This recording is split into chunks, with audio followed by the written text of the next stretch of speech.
Welcome to Married AF. We are your hosts, Brooke and Randall Fowler.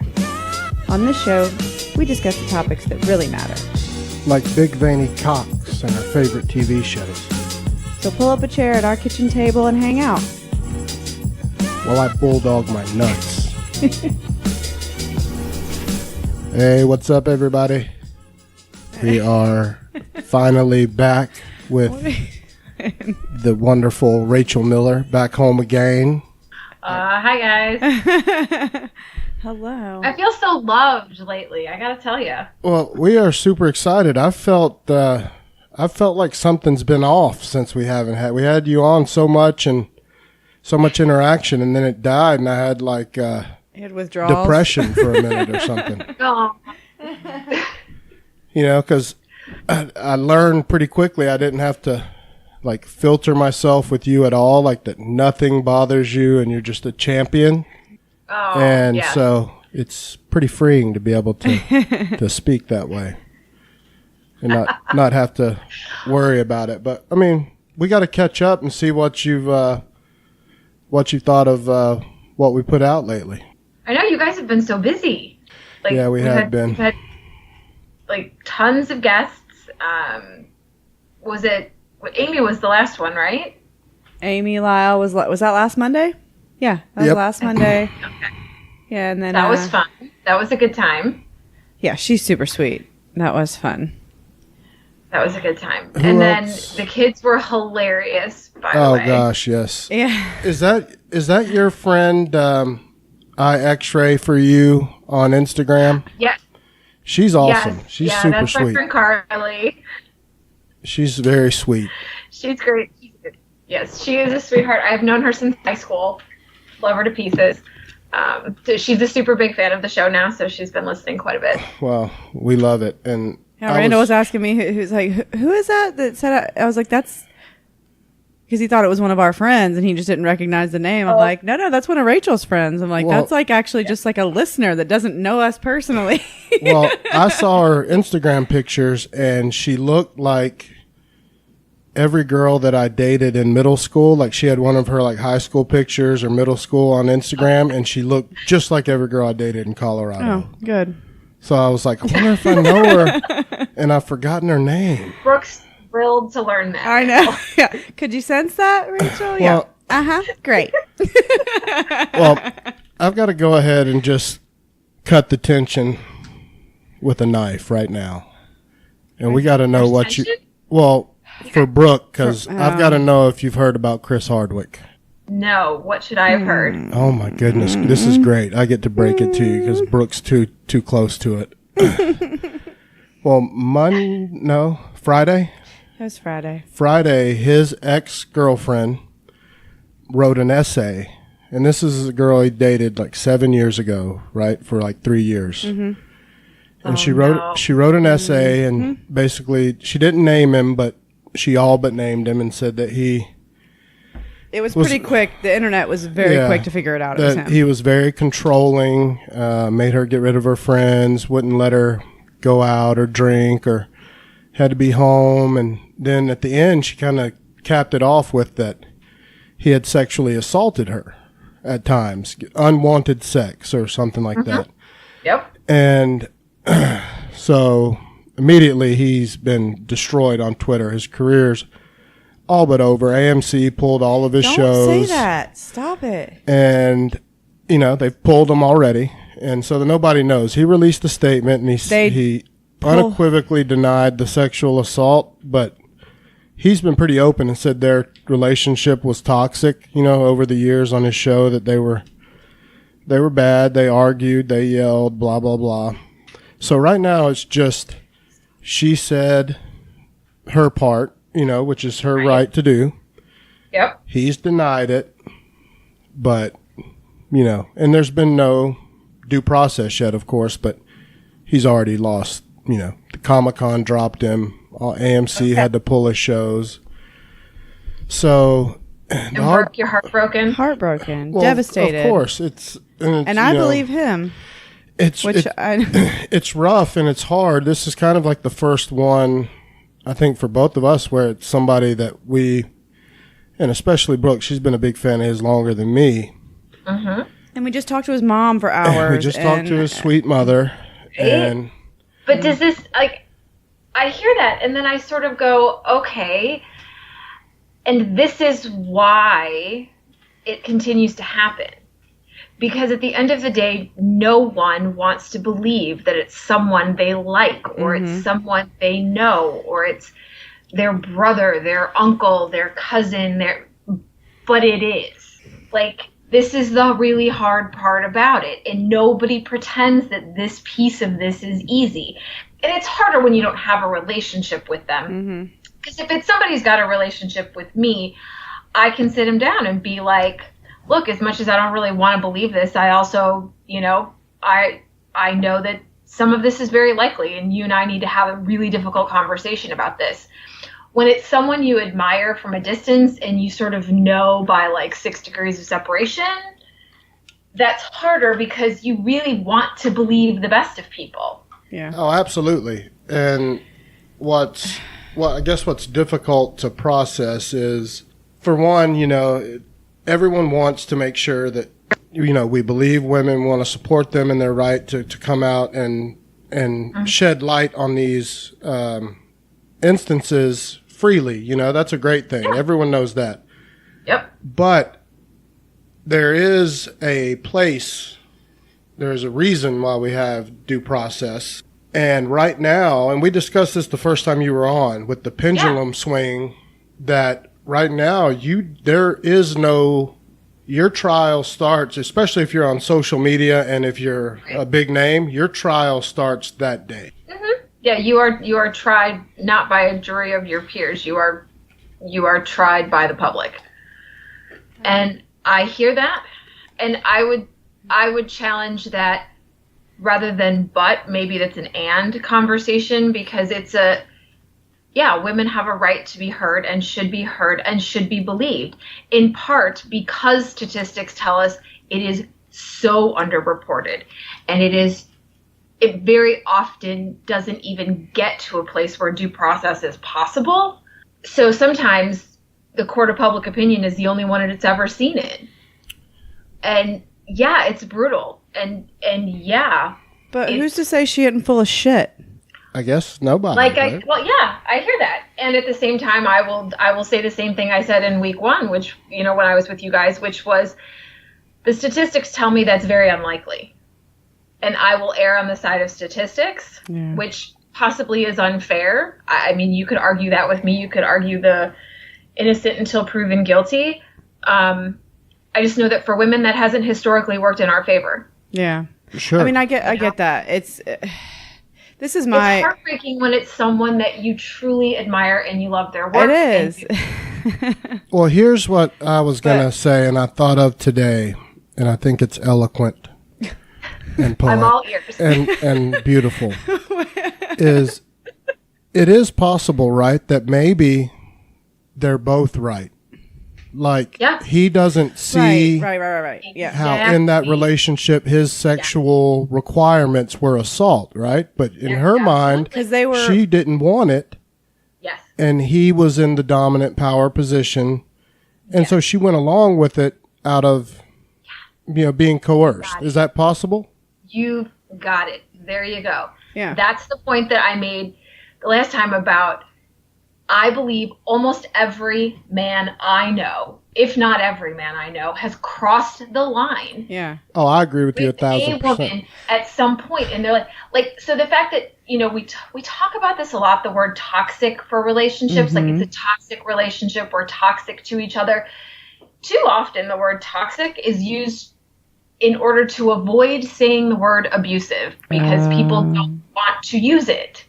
Because then we have to start talking about domestic violence, and then we have to start talking about who's accountable and who's responsible, and nobody wants to do that. So if we just say it's a toxic relationship, we're toxic to each other, it allows everybody to fucking smooth over it like it's not a big thing. We're just bad for each other. I came out of a domestic violence situation. I said those exact words. Because I had a really hard time getting to a place where I could acknowledge it for what it was, because of what I thought it said about me. Yeah, I mean, that's kind of what I meant by saying that she's full of shit in my own way, is that she, like, that he might not have known it was abuse because they never talked about it. She might have not have ever once brought up the fact that XYZ time, whatever, I didn't want it from you. So how would he know? She may have said no, but she may have said no, and he may have thought that meant convince me. I don't even think she. Yeah, I mean, I mean that's very possible, and that's where almost it's such a. I think everybody's navigating this now. You know how we've talked still very new territory. This new dynamic, and it's creating the good thing is that it's creating almost a dialogue that's required amongst boys, girls, men, women to be like, you know, are you sure you're down to fuck? Right. Are you sure? Because I'm down. Are you down? Are we down together? Yeah. And a lot of men that I've known in my life, like it or not, have sort of walked around with this, like, well, we're together. Like, that was going to be my next statement with, that is definitely the case with somebody that you're not in a committed relationship with. But it's not always, I mean, so when was the last time you were like asking me for consent? Never. No, this is what I'm saying. No, I beg more than you're willing to realize. Okay, I hear that. But I'm also saying that, like, this is what happens. It hasn't been that long that marital rape is actually a term that's allowed in the courts. Yeah. The assumption was for hundreds of thousands of years that if it happened in a marriage, it was legal to do whatever you wanted. Oh yeah, it wasn't considered rape. No. That was submitting to your husband. Yeah. Right. And so we don't, on every surface level that, we know any celebrity for that matter, things look a certain way because that's what they want presented to the public. That doesn't mean that's what happens behind closed doors. And I can attest for that. Like, I know my own relationship and the front that was put onto the world that I didn't show people. I know lots of women who've had similar things where to hold a status or to keep a certain, lifestyle, they went along with things that they weren't necessarily comfortable with. And now women are having opportunity to say, I did these things, I participated in this type of relationship. And I think here's the other problem. Women are very often willing to take so much of the blame of that. I participated in that. I was in that relationship. And it's allowed men to be like, yeah, see, we were bad together. When in reality, a lot of that is power dynamic. Some of that is financial, power. Some of that is physical power. Some of that. But what happens behind anybody's closed doors, you don't know. I know, yeah. The nicest guy at your office could beat his wife on a regular basis, could verbally assault his children daily. You just don't know. Oh, absolutely. And in some ways, the court of public opinion has to start making this unacceptable. And I get that people are going to, there's consequences for that, but maybe and on some level that's what's going to be necessary to have a larger shift in how we handle this stuff moving forward. Well, I've always been one that in any disagreement or back and forth between any people that have a relationship together, when there's two sides to a story, I've always been one I've always said it's somewhere in the middle, as far as the truth of everything, as a pile, that there's going to be some of all of it, because no matter what people say, well, you see everything through your own lens. Well, yeah, and meeting people that you look up to or it's what goes to the old adage of never meet the people that you admire, because you'll be disappointed. Right. Yeah. They deal with the same shit that we do, but you add on the pressures of their fame, and then who knows how controlling, he's a pretty famous guy. If he's trying to keep his image together, and that makes him very I mean, I could see how that could make someone become controlling, and then I'm not rationalizing it. It's terrible, but I could see how that could create in somebody's head where they start to believe I have to control everything in my environment to reflect, what I'm trying to project to everybody. Project a certain image, and that's dangerous. Yeah, but and there's so many components of what adds to that. Like, I'm not someone who sits around and says this is the cause of all of those things.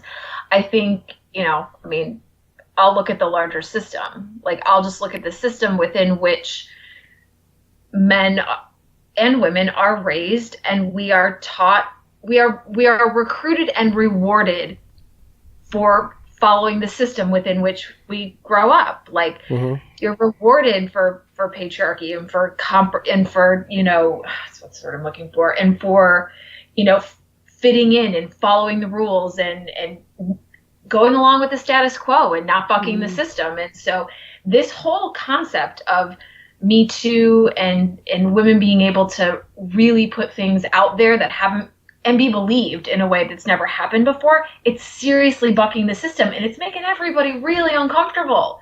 These are tough conversations. Nobody really likes to have them. And I found that out in a personal way, that people don't like to have these conversations, because it's either someone they know or it makes them uncomfortable because they have to look at their own relationships, or someone else that they know they think might be in that. And then it's like, oh, what do I do about it? Like, there's just, all of it makes people uncomfortable. And so until we really have this major chaos and toss up of the system, yeah, it's going to be uncomfortable for a while till we all learn the new status quo and what that's going to look like.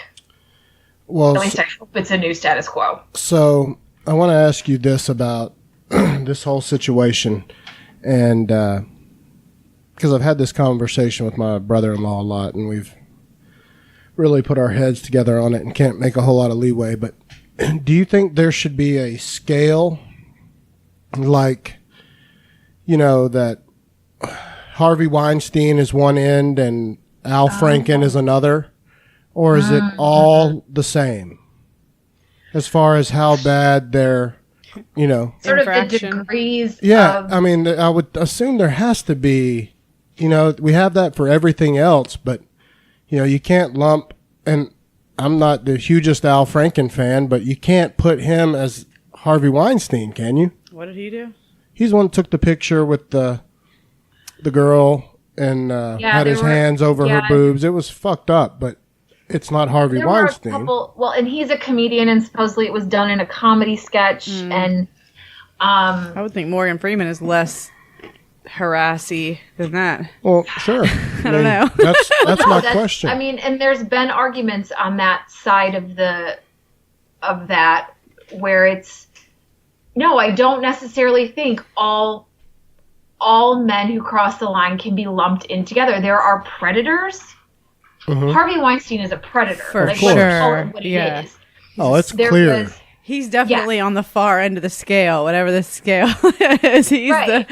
And I think some of that is, yes, you can call him a predator, and he has a clear pattern of continued behavior, and yeah, that's, and his was, Bill Cosby can go in that realm too. God, right? yes. God, yes. I didn't even think about that. Yeah, he's a criminal for sure. Yeah, and is there the guy who cracks all the crude jokes at your office and is always saying inappropriate things to women, but has never actually put a hand on anyone? Or everybody's got, Grey's Anatomy calls him dirty Uncle Sal, kind of, in your family. Everybody knows who not to leave the young girls with, or who you don't really introduce to your friend. Everybody knows those people, right? And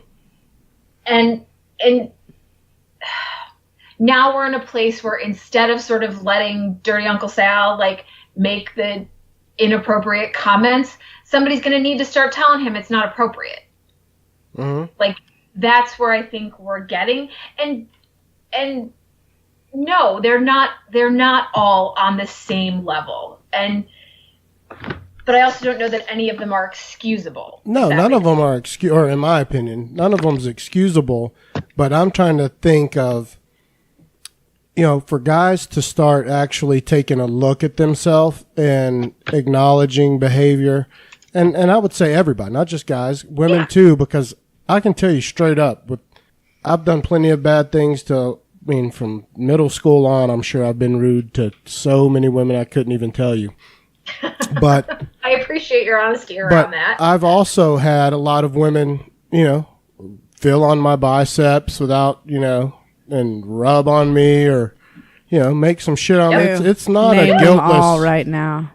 Tell me their names. But I think that's a valid conversation, and that conversation starts all the way back when people are younger, and we sort of force them to you can't leave the house until you give, Aunt Susie, who you've only met twice in your life, a hug and a kiss on the cheek, or you have to let all the grown-ups get to hug on you and pinch your cheeks all they want without even though you're uncomfortable as a kid. It starts all the way down there where your aunt that smokes 10 packs of cigarettes of teaching people how to not put their hands on people that they don't have permission to do that. Is that like how Gunnar was rubbing all the butts on the mannequins at the store the other day? Do we need to tell him not to do that? Yes, we did tell him. Yeah, we were at Chubby's buying some bathing suits for the beach. Oh, that's awesome. And our 4-year-old was up in their store window playing with the mannequin and rubbing on its butt. He's an ass man. It's the only butt that's been available to look at, ooh, wow. Well, he just thought it was let me touch their butt, so I'm going to do this. He thought it was a big Barbie doll or action figure. He's just enthralled with that. But think about when you guys were little, and the rule for most parents was you didn't leave the house until you gave grandma and grandpa hugs and kisses, and you have to you're at a family reunion, and the old lady who smelled funny was allowed to pinch your cheeks and all that stuff. We've all sort of been there. Oh, God. So you just explained my whole childhood. Yeah. Everyone smoked cigarettes, smelled terrible, Randall's been scarred for life by cigarette smelling kisses. It's trauma. We need to dive into that, Rachel, one day, is how bad cigarettes have scarred me. Because my parents... Well, at least then I'm assuming you're not smoking, so that's good for your health. No, not at all. He dips, though. Yeah, it's just weird. I do dip, but... smoking's like a deal breaker for me, which is not fair, but I grew up in a house where everyone hotboxed, and the smell of it... He can't barely be friends with people that smoke. It's weird. Of course we are, but it's he's I'm so damaged, Rachel. I just feel like I can be myself with you, so I'm honest. It makes it really hard to be a parent, right? Because then you're what are all the things I'm doing that's scarring my own kid? Oh, Exactly. It's freaking crazy. But so I'll kind of wrap this up with, and we may have touched on it with Morgan Freeman, but what do you think they're telling Chris Hardwick? Because he's being very tight-lipped, and I'm sure it's his lawyers probably advising him to not say anything and to go radio silent. But, no one has the protocol for how to come out of this right. No, and there's still not. There's not a great, there's not a great script to follow for this. And to date, nobody's done a good job of even owning their own piece and taking accountability in a way that has felt genuine. Oh, I'm with you. No, you're absolutely right about that. So I think, I think we're still struggling. And I think lawyers and PR people and, the companies they're working for are doing this, keep it down. You're better off saying nothing than you are saying which something is kind of true. You come out with your initial statement, which is what he did, of oh my gosh, because he seems to... He said he was dumbfounded. And he was devastated and heartbroken and that he didn't sexually assault her. He doesn't know, what, but then that was it, and it's So, but that it wasn't any good for the internet either. Everybody's like, fuck you, you're the fucking devil. And it's just like, all I can hope for is like, I mean, cause his mom is literally the sweetest person in the world. So that's, to me, in my, and it's not her fault. No, but this is, in my head. Really sweet moms and really good parents still raise men who do things they shouldn't. It's not like. Yeah. Well, I mean, that was going to be like, I was talking to my brother-in-law about it the other day, because this has like ruined my back of my head. It's been in the back of my head all fucking weekend. And stupid, I know. It's been brutal for her. It's Rachel. really seriously. It's hard. I know, and I'm like, to me, I was like, anybody that has that close, a healthy, close relationship with their mom, and that is that sweet of a person. To me, I'm like, can't sexually assault somebody. Like, that's not possible. But it is. Fuck. And that's the really hard stuff to sit with.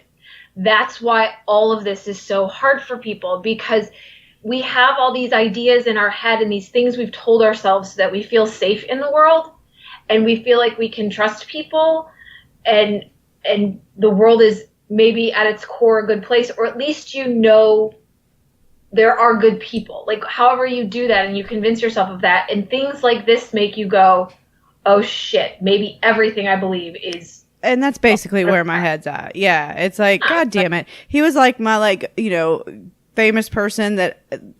He's the last person on earth you would have expected this besides Tom Hanks. Tom Hanks. Right. Like, he was right up there with Tom Hanks for me. Talk about him, remember? I know, right? Yeah, no, fuck no. God damn it. I quit everything. Again, the truth is, I don't know that anyone would surprise me right now. Like, no, that's what I said. I know. But it's heartbreaking, and I think we're allowed to be hurt and sad about that and process that way.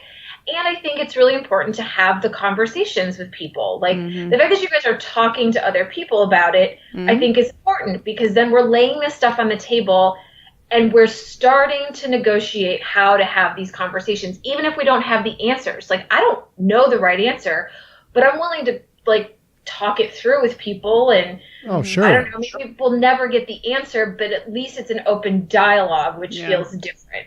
No, I agree. That's why I think it's so important that we do discuss it, because, no matter what, I think people can take valuable insight and comfort from, at least they've heard some people having a civil conversation about it. And not just. And maybe that'll take some of the fear of that conversation the next time when they're a participant. Right. And I don't think you need to go around hating on everybody, and because I don't know that that's getting us where we want to go. Yeah. I think that's a huge point. Chris Hardwick, right? Like, be disappointed, be hurt, be sad. I don't know that a vile attack on Twitter is really progressing the movement at all. It's not. And that's what it gets under my skin too, is that everybody that just immediately is like, burn in hell, you fucking piece of shit. And I get, it's, I get that side too. I do, but it's, all I can say is I hope that, I just want him to be able to come out of this the other side with some shred of his career left and be able to still do the good things he was doing. I want her to be able to find whatever closure she needs and move the fuck on, because it's clearly been eating her up for however many years. Whatever happened. I don't know that you ever move on from this, but get to a place where she can at least have some peace for herself, I think. Yes. And she can heal in a way that's helpful for her. Well, her biggest gripe in her essay, which is totally fair, and I'm just saying it, trying to be impartial, because, I want to be clear about it. I'm a big fan of Chris Hardwick also. But trying to look at it completely impartial, her biggest argument in her article was that he blacklisted her in Hollywood because he's so powerful. He basically preemptively shut her down and made her unhireable, which is a very common, we've discussed this with a lot of people we know that are narcissists and sociopaths. Yeah. in order to get ahead of an issue, they shut will everything down, shoot their credibility to shit before anything happens, so that everyone knows that person's crazy if they come to you with any shit. It's mainly to ensure that they don't ever have to encounter them again in their line of business as well. Like he didn't, like if that's the case, potentially. If that's the case, he's Harvey Weinstein level. No. In a way. Diabolically, yes. That's exactly the thing that's exactly a Harvey Weinstein stunt. Because this is how no one's ever going to talk about it, because I'm never going to let you be around people that you can tell it to, who will believe you. I've already made you out to look like a psycho. And no one's going to believe you, and no one's going to talk about you. And this is where it gets hard to sort of have a scale like you were talking about, Randall, because on some levels, if that's the case, then that is sort of, maybe he didn't drug her and do, I don't know. But that whole I'm going to blacklist you so you can't work again, that's Harvey Weinstein level stuff. Oh, sure. And like I said, none of us know what's true and not true. I know. But that was more of her grief or grievance than the sexual assault. And it wasn't stuff. him directly. Apparently, it was like one of their like mutual friends. But it's all like trying to point back to him. But like, it's just I just want Rachel's not telling you that he's guilty, babe. Just so you know, she's not over here saying she knows that he's guilty. I don't know that would be helpful, but I do think this actually ties into another really good piece about how little we truly know about celebrities, and what we don't. When you put on a public persona, that's not necessarily who you are. You know, sometimes it is, and sometimes people are very genuine and very authentic, and sometimes that's a character that you see. You don't know what that is.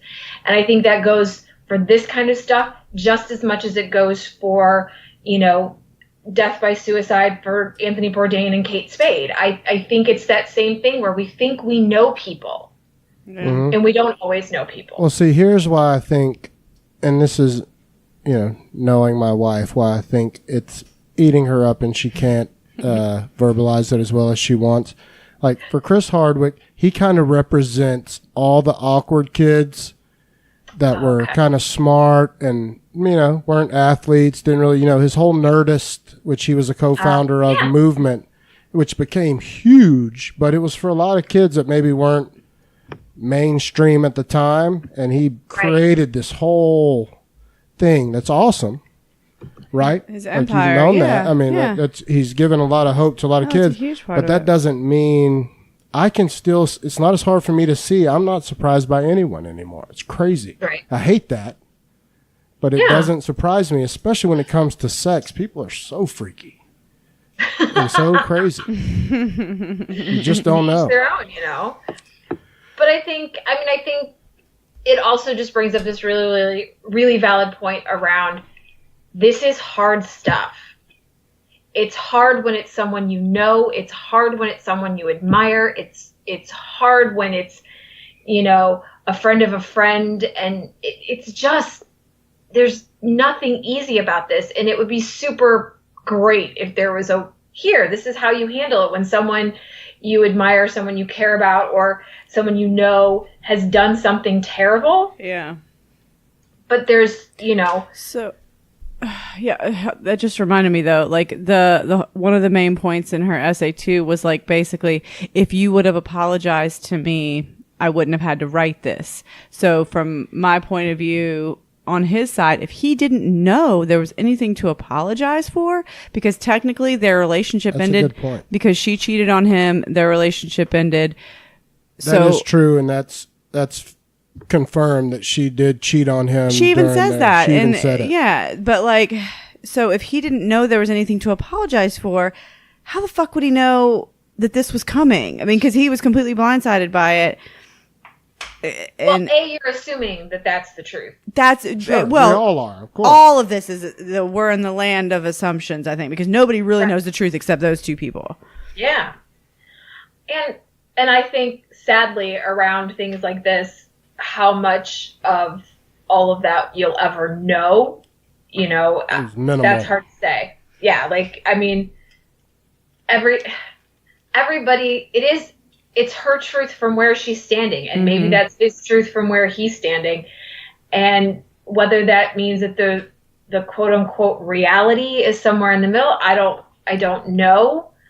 But everybody's going to have to sit in a lot of ugly discomfort and figure out how to be okay with all this ambiguous stuff that you don't know how to handle. I think a great way to, I don't know if you have went back and read Will Wheaton's Twitter. No, he's one of... Will Wheaton is Chris Hardwick's best friend, and he's the kid from Stand By Me. You remember that movie? Oh, yeah. And I know.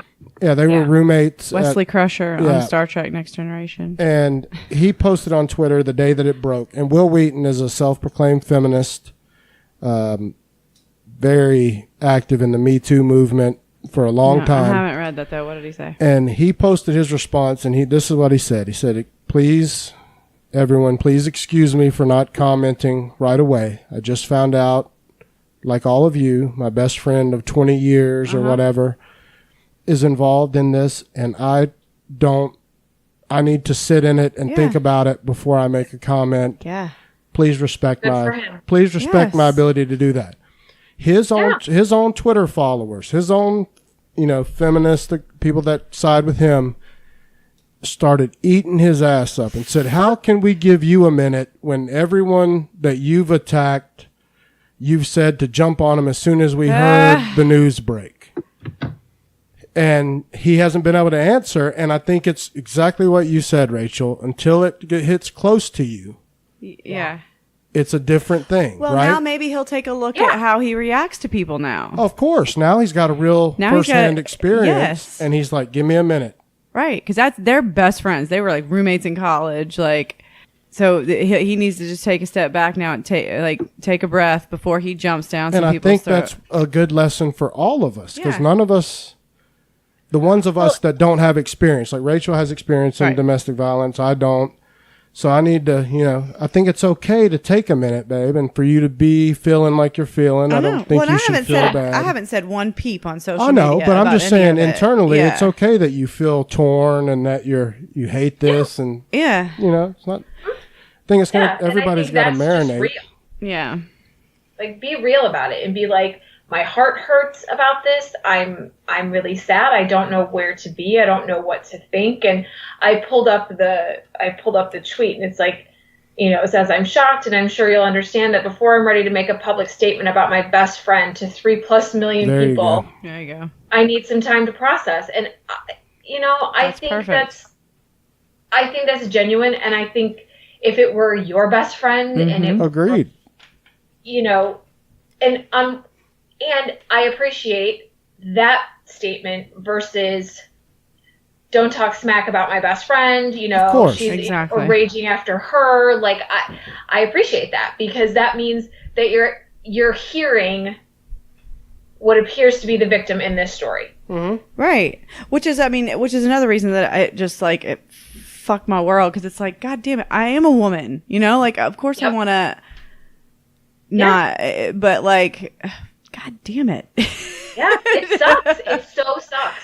Yeah. I think I had to find it again. There's an article that I read, it was a couple of years ago, but it was like, what do I do if my best friend, if my best friend is either a rapist or did something along those lines, about what do you do with that? I wonder if I can still find that article. It's I'm sure that but I don't really know that I don't know that's fully accurate for today's sort of atmosphere, but I'll have to see if I can find that again, because it's not an easy place to be, and there's no good answers. No. I don't have a good answer as to how to other than to sit with it and to try to process it and to acknowledge that not everything is either or. Sometimes there have to be both and options here.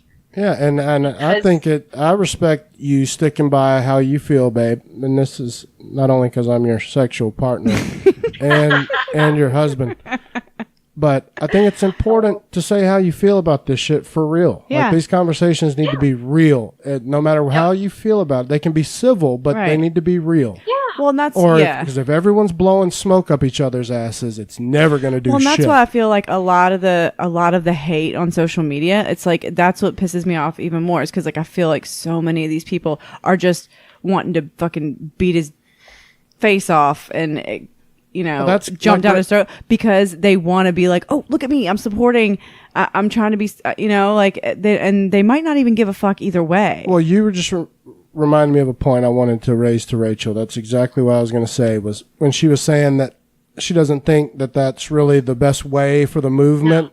No. I think the ones that are the most effective, and you can see it in the Will Wheaton thread, you see a lot of people attacking, but you also see some self-proclaimed feminists that are like, hey, listen, I get it that you need to take a minute. I get it that Chris probably needs to take a minute, and so does Chloe, and Chris's wife. All of us need to take a minute, and let's keep the dialogue open when everyone's ready to talk.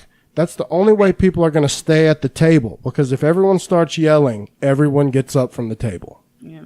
And I also think whenever you step into a place where what you do is dehumanize someone else, I'm not okay. Like, that's not going to work for me. Because, yeah, Chris Hardwick's done, if this is all accurate, he's done some horrible things, and he is a person. And if I'm not going to be okay. I mean, I'll jump into a political situation because it's easier to see, but you see it's such a dichotomy, but it's like, if you can call Hillary Clinton every, god-awful name under the sun, but then it's not okay to call Donald Trump sort of similar things. Like, I'm not okay either way. Right. Like, well, then you're just a hypocrite if you can't see both sides of that. And I'm sort of like, then you're not any better. And that doesn't work for me.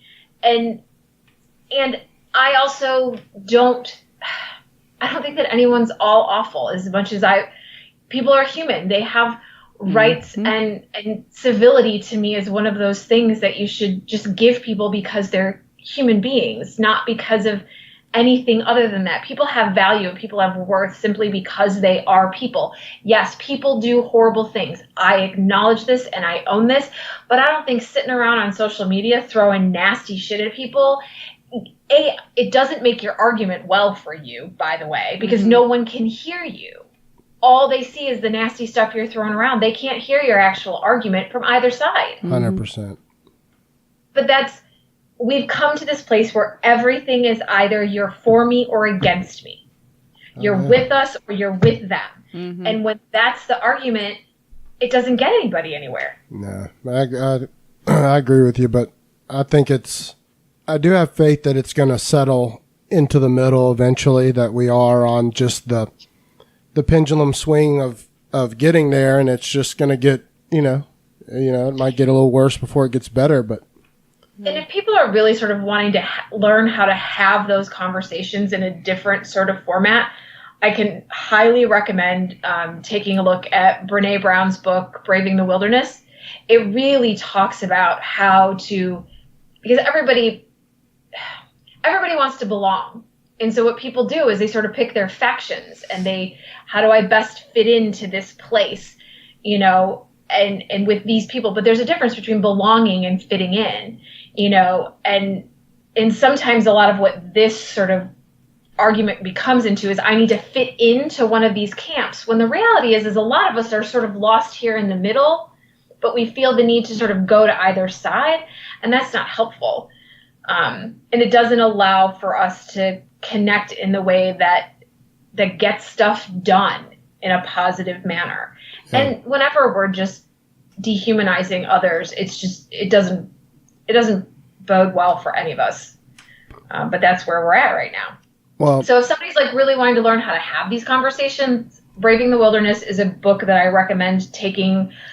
It's a great audiobook. It's a great, it's a great read if you read it, but it talks a little bit about this and like how to sort of venture into some of this stuff in a way that feels genuine and authentic for you without feeling like you got to take sides on some of these tougher issues.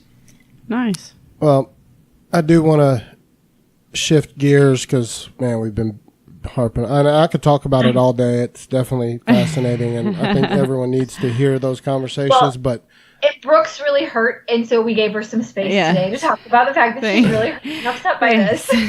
Well, me and you both have talked about it, and me and Brooke have talked about it a bunch since it happened, and I was pretty heartbroken over the Anthony Bourdain suicide. I'm a huge fan of his. Same. Still am. You know, he was one of the last, to me, like free spirits. I kind of lived vicariously through him because I think he had the life that everyone, from celebrities to anyone, would trade places with. He was paid to travel and eat food, and everyone wanted to be with him, from President Obama to everybody. And he, you know, had overcome his addictions and his issues when he was younger. And I mean, the man quit smoking 2 packs of cigarettes a day and started taking jiu-jitsu in his 50s and became obsessed and quit smoking, got fit, and was a competitive jiu-jitsu player. I did not know that. Yeah, he was big time. I mean, he was big. He became Joe Rogan's like hero because of that. How he got into jiu-jitsu to quit smoking late in life. He was training with the Gracies in New York, and he was a blue belt, I believe, when he, you know, committed suicide. And hold on, I'm gonna pause you right there a second, because that's actually something that they're talking a lot about right now, sort of how we talk about suicide. And one of the concerns is that we're still today using that word committed suicide, that phrase. And the problem with that is we talk about people committing crimes. So the conversation around the language is the preference is sort of died by suicide, because committed, it sort of has that, what's the word I'm looking for? The sort of the criminal aspect to that. Yeah. And so they're really trying to move away from that language and really do, like, you know, died by suicide, because just of how the difference in language and how that feels. And they're trying to get, especially particularly in media, they're trying to get that shift to happen, just so that we can look at it a little differently. And so I wanted to jump on that. I want to make my position before we jump on that very clear, because I've got, you know, I've been touched by this to very close in my family with, you know, people that have, you know, died by suicide, we'll say. Yeah. And I hold no judgments to people that are in that place, because I can't imagine. And I've never, and even I'm willing to even go to the religious debate, because I've got a lot of friends that have had it, that have worried about it. And I've never been one to think that it's a, you know, an unforgivable sin that some Christians would say that there's no, you know, I disagree with that completely. I think it is in no way indicative or a blemish on Anthony Bourdain's record or his life, how his existence on this earth ended. Yes, absolutely. It kills me. I hate that we're without him now, but I would never, ever be a part of anyone that can think that this, and I hate to see it because some people are doing it, that this is what they're putting on that man's wonderful life. Well, that just defines him, which it doesn't. But the only thing to me that it just makes me so sad to think that, like, somebody, like, and it just makes you really think, like, somebody with that kick-ass of a life and all that shit going on, that he clearly had so many demons that, like, you know, he overcame addiction and but there was still obviously so much torment within him that nobody could even fathom. That would lead him to do that. So it's heartbreaking to me. Like, and do you see? Know that you feel like that's the only option. Yeah, that's what you need to do to make the pain stop. Yeah, it's heartbreaking to think about being there. And I think I really struggle when I see or hear things about, like, you know, it's like the most selfish thing you can do. And I'm like, no, it's not actually.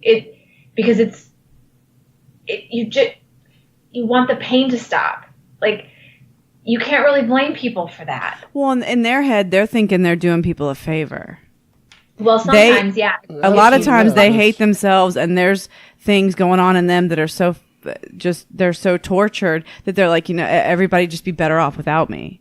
And they truly feel that way. And that's like, that's just what kills me. Like, Well, and that's what, and I'm just like everybody else. I'm an imperfect person that is probably jumps to conclusions all the time, and we all do. And It's human nature. Takes the wrong side in arguments from time to time, and doesn't let things marinate. But I intentionally, when this happened, we were going to discuss it. Remember, we were going to have you on and try to discuss it right then. But we ended up, when we did the intro and you couldn't make it, that was a blessing because we were like, let's let this marinate for a minute. Because I didn't want to, spout off when it's fresh and it's new and be a part of the whole jump right on it. But, you got the 1 day influx of everybody sharing the suicide hotline. And I get it. That's fair. And that needs to be shared. And now, though, Kate Spade's death, we saw a lot of the hotline, and then Anthony Bourdain passed, and you saw a lot of the people then get mad at the people that were sharing the hotline and saying, quit sharing the hotline and just telling people to call, reach out to them, quit being a shitty friend. It's so drastic that the technique, and I saw a lot of yours. I thought your stuff was very well done, and the stuff you shared was totally how I wish. And I know you're trained in this, so everyone else is not. But there's just a brashness that everyone has nowadays to be first and be, look at me, look. Hey, I'm against it. I think it should stop. And people just pass right over that shit. Nobody reads it when it's thrown in the face. And it's another one of these conversations that I think needs to be had civilly. Well, and I don't think this is an either or conversation. I think this is a both and conversation.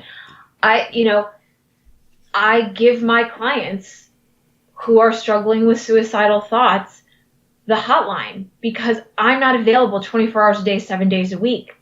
I tell them that if they can't, if they really do want to hurt themselves and they have a plan and they have the means, they can call 911 and go to the emergency room. Mm-hmm. This is part of safety plans. We provide that information. So that's still valuable information. I do not deny that is useful and helpful. And I also agree that sometimes the people who need it the most can't pick up the phone. They can't call an ambulance. They can't get to the emergency room because they can't get up off the couch, or they can't take their hand off the pill bottle or the guns or the rope that they plan to use. And so I think this is both. You provide that information and you check on your people, and the friend of yours who lost their dad a year ago, which is one of the threads I think I shared on Facebook at one point, was, lost their dad, moved into a new apartment, couldn't unpack for 6 months, was literally sitting in boxes and they're like, I don't even know why. It's just a box. Open the damn box. Why can't I open the box?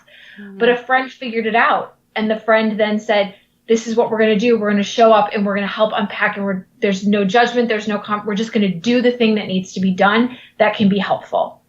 Mm-hmm. And I had a friend say to me, I had someone who did that for me and it saved my life. Well, that's exactly my point. And again, that's just you putting it more eloquent than me. But my point is that it has to be a civil, compassionate endeavor, right? Where no one's going to be judged or you're not going to be remembered for the time that you were in the dark place. It's not going to define, especially if you're amongst friends. And that comes to the understanding of mental health, which me and Brooke are both huge advocates of having, we talked to you about it, of seeing a therapist when you're healthy and if you're struggling. We've always said that.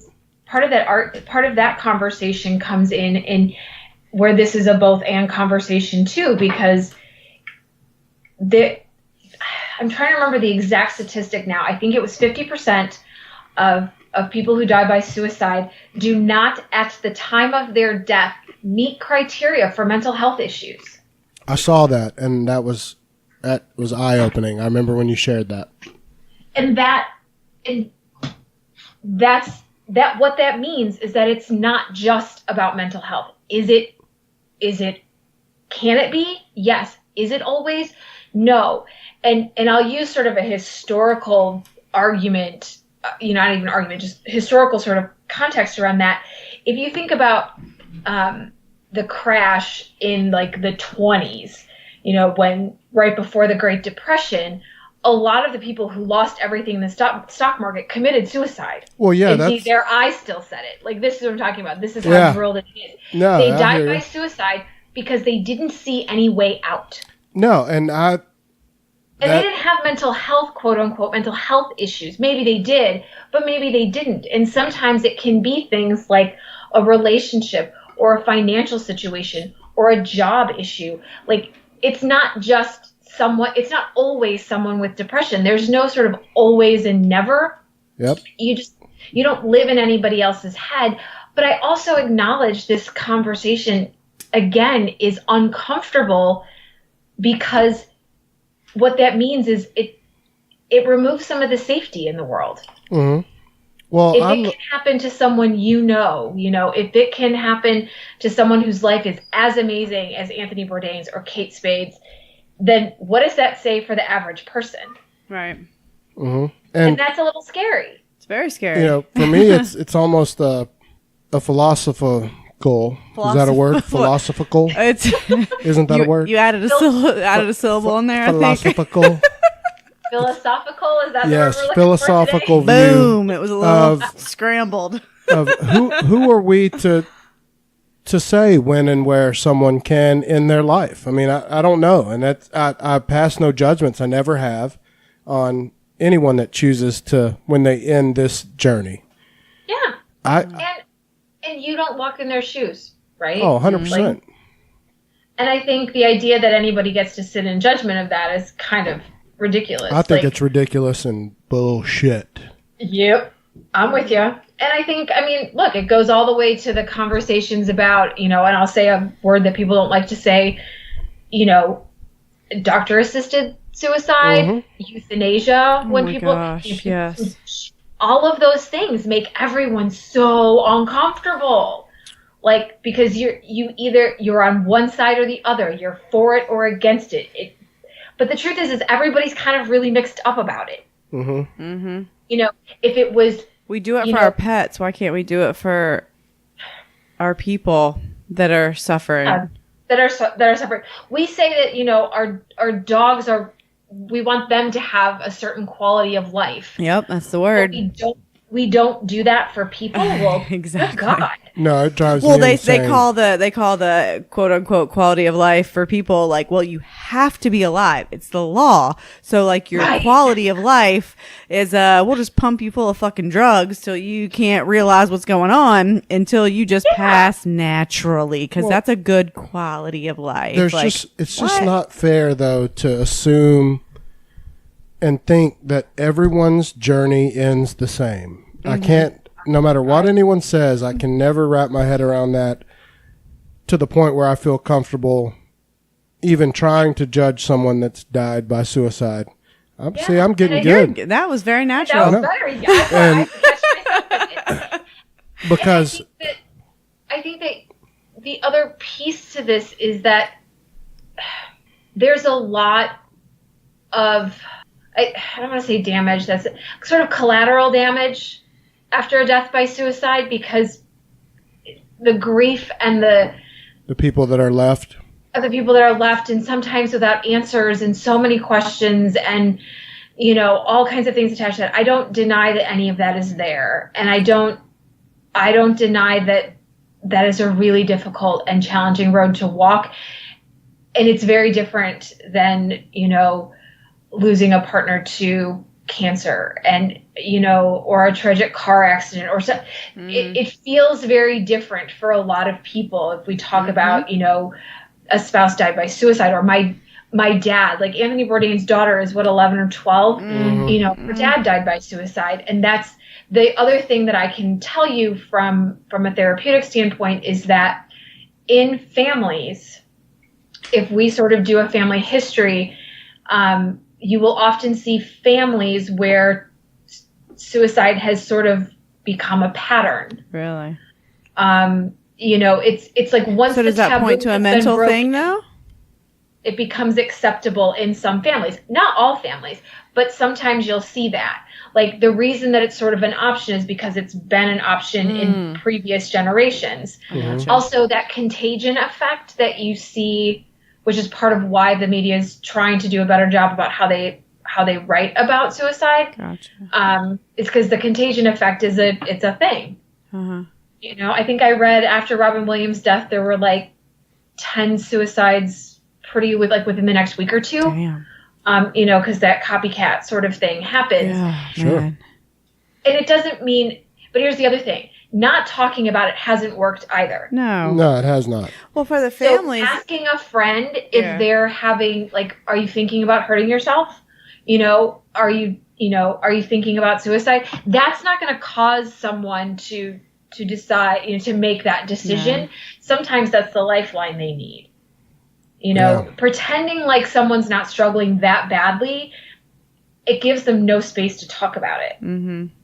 Well, here's how I like to envision, and it's totally selfish and not correct at all to anyone that's listening, but the way I like to picture Anthony Bourdain choosing to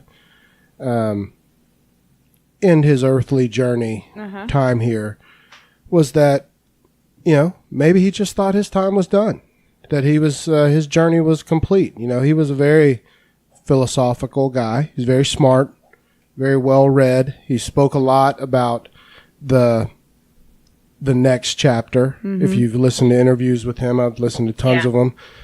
And he never claimed to have the answers. He was a seeker. No, definitely a seeker. And so that's just for my piece, which means nothing to no one else. That's tough for me as a mom, though, with an 11-year-old kid. Well, and that goes to tough. how we view it as a society, right? That maybe if we start to see that there can be no judgments. Right. No, I'm not trying to. It's just, that's hard to try and see. Leave behind an 11-year-old. Yeah, I know. And saying, I'm done here when your kid's only 11. But I mean, that could be it. Maybe, she's in good hands with her mom, and that could very well be it. But I mean, we don't know if I also don't know that it was that well thought out.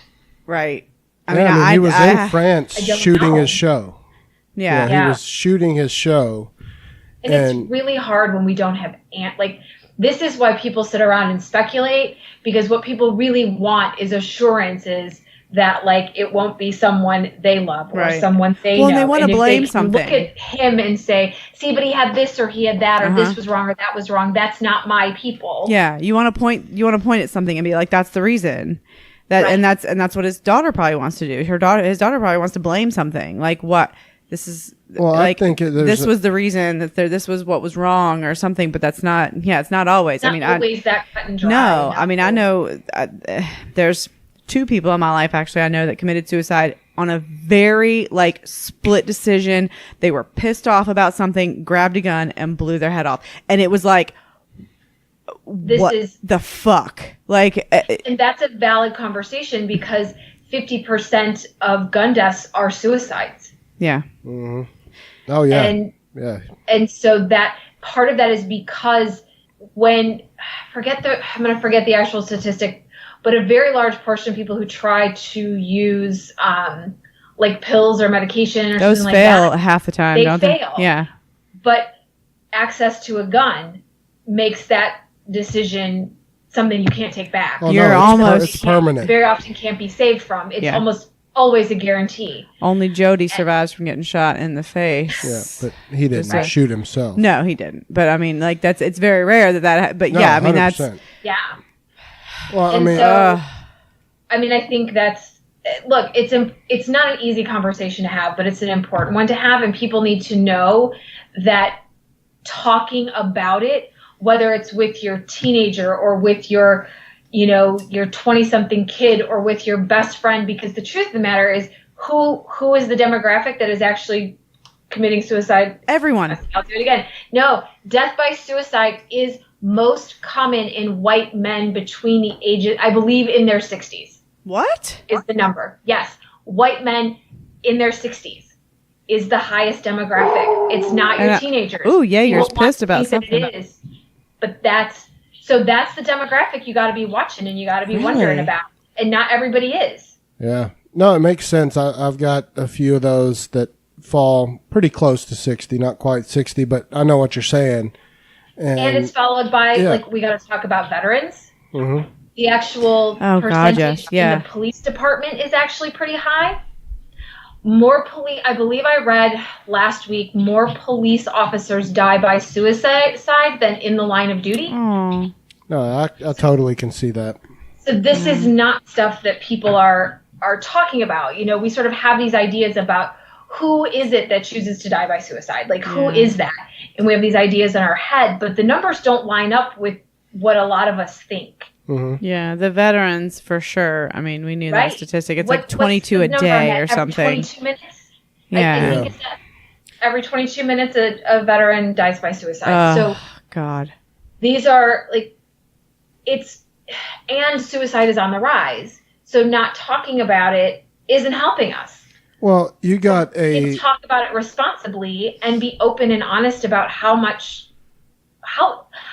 life can be a struggle. Like, come on, let's be real about that. No shit. I mean, you got to look at it like this. The lesson I took away from Anthony Bourdain, that's no disrespect to Kate Spade, but I was, much bigger fan. I was too. I was much Bourdain. more of an Anthony Bourdain fan. And is that all of our bullshit that we get caught up in and we want, and our money and our jobs and all of our shit really means things. dick, because that guy had everything. Well, of on course. paper, he had everything, right? Exactly. Yeah. And Kate Spade, if you were checking the boxes for what the fuck do I want? What do I want? My to have boxes my would be life. checked exactly like Anthony Bourdain's. If I could be as smart as him, check. If I could fucking cook like him, check. Yeah. If everyone thought I was the coolest son have of a as bitch much on fucking earth, swag check. as him, If I had as many cool friends as him, check. Yeah. And so Joe it Rogan really shows was you that obsessed with him. that we focus on so much of the wrong shit, but that if someone in your life is struggling, or if you can identify right that they could potentially be in a headspace where they're not safe, that it is not an irredeemable place for them to come clean about that. Like, I think people just feel like once they've gotten to that place that everyone's going to make fun of them, or they're going to think twice, or maybe they're not hireable. Do you think all these things have to be dispelled, right? Like, that's part of this conversation. Yeah, but do you think that many people in his life knew that he was in that kind of a headspace? That's the thing. Like, he would have to verbalize it to somebody, right? And I'm not there, and I don't have the full details on this. There is rumor he did see his doctor and then chose not to take the advice of the doctor, and I don't know if that's true or not. But I would say that part of the problem is we make struggle something to be ashamed of in this country. Exactly. Well, that's even as friends and family, we're guilty of that. And I'm just saying it to be totally honest. I'm not saying that I bash people, but it comes down to how you look at the person with your eyes, how you welcome them with your heart. Like, it's all that shit is real, and people know bullshit. And if you're faking it and you're like, oh, it's fine, but then when you close the door and they go home and you are talking to your wife and you're saying, "No, that fucker's batshit crazy." Man, they knew that that's how you really felt. Yeah. Right. That it's... And there's so much shame around asking for help, and there's shame attached, there's stigma attached to mental illness, and then there's, people's own self-judgments, and it's really, really hard to A, acknowledge you need help, and then B, to actually be able to take help, because we pile so much judgment as a society on people who need help of any kind, not just this. Sure. We pile, crap on homeless people, and we do it to the poor, and we make everybody sort of this other, so it's not us, and they're separate and different. But the truth is A, nobody's getting out of this life alive, and the only thing that matters at the end of the day are your relationships and your connections and having the basic ability to survive. And we need other people for that. And yet at the same time, we tell people we are all supposed to pull ourselves up by our bootstraps and we are supposed to be independent and, you know, the whole like Wild West, you know, like John Wayne cowboy bullshit. Rub some dirt on it. Why dirt? Yeah. You're talking about walk it off, rub some dirt on it. Right. Like the lonesome cowboy out there by himself, like please, A, it's a load of shit. But B, we don't serve ourselves or other people well when that's sort of the story that we feed. Everyone is supposed to be able to, you know, reach the American dream if they all work hard enough and y'all like do these things and pull yourself up. That whole pull yourself up by your bootstrap stuff is literally killing us. Because it makes us think we can't reach out for help without shame and judgment on ourselves. And it means we judge other people when they ask for it. Yeah, no, that's all and real. It's crap, but it's what we live in unless we choose very deliberately to do it differently. And that's hard to do. Oh, yeah. I mean, well, that's why I think it's important that, or I feel like a small, tiny little speck in the value of when us three get together and have these weird chats that maybe me and Brooke don't offer a whole lot to, but we're asking these questions because we want to be clearer on the subject. But and I think when we do this, it shows other people that we can talk about it and we don't necessarily have all the right answers. Like I don't always have the quote unquote right answer. I can talk about some of the research and I can talk about some of my training. But at the end of the day, even I'm just a person trying to make sense of all of this like everybody else. And that it's okay to not know and not have all the answers. Yeah, but it's been it's been a rough few weeks. Yeah. That really sucks. And I mean, fuck. Yeah. Well, if y'all are okay with it, to kind of lighten the mood.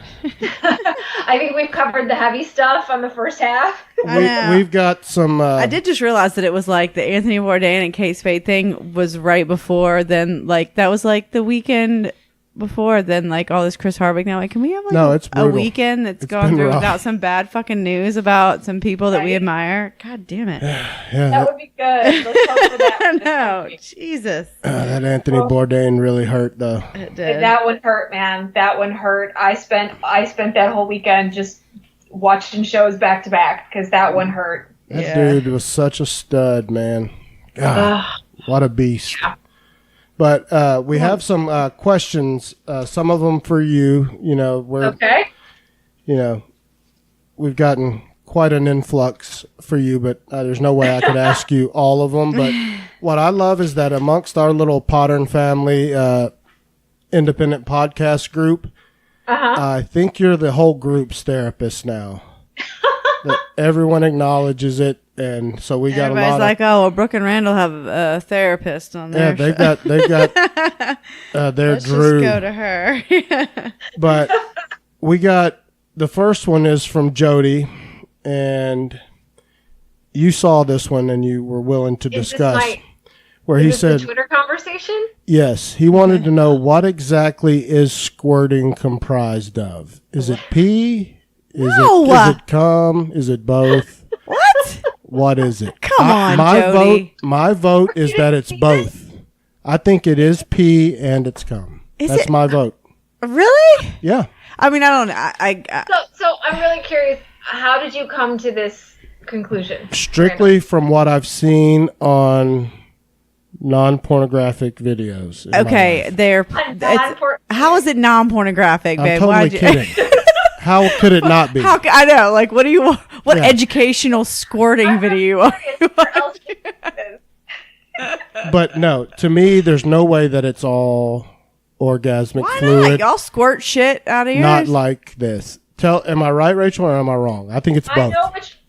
I have a suspicion that I know which sort of videos you're referring to, and some of them look like buckets of fluid. And maybe they are peeing in some of the videos. I acknowledge.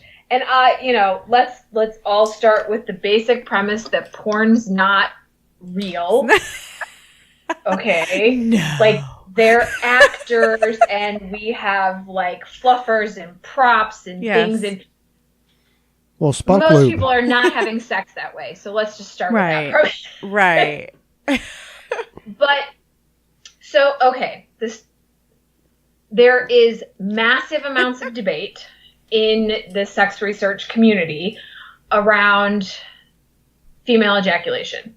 Mm-hmm. Some will tell you it doesn't exist. Some will tell you, that it doesn't really happen. Some will say that it's pee. Some will say that it's a fluid that actually is more the composition of tears.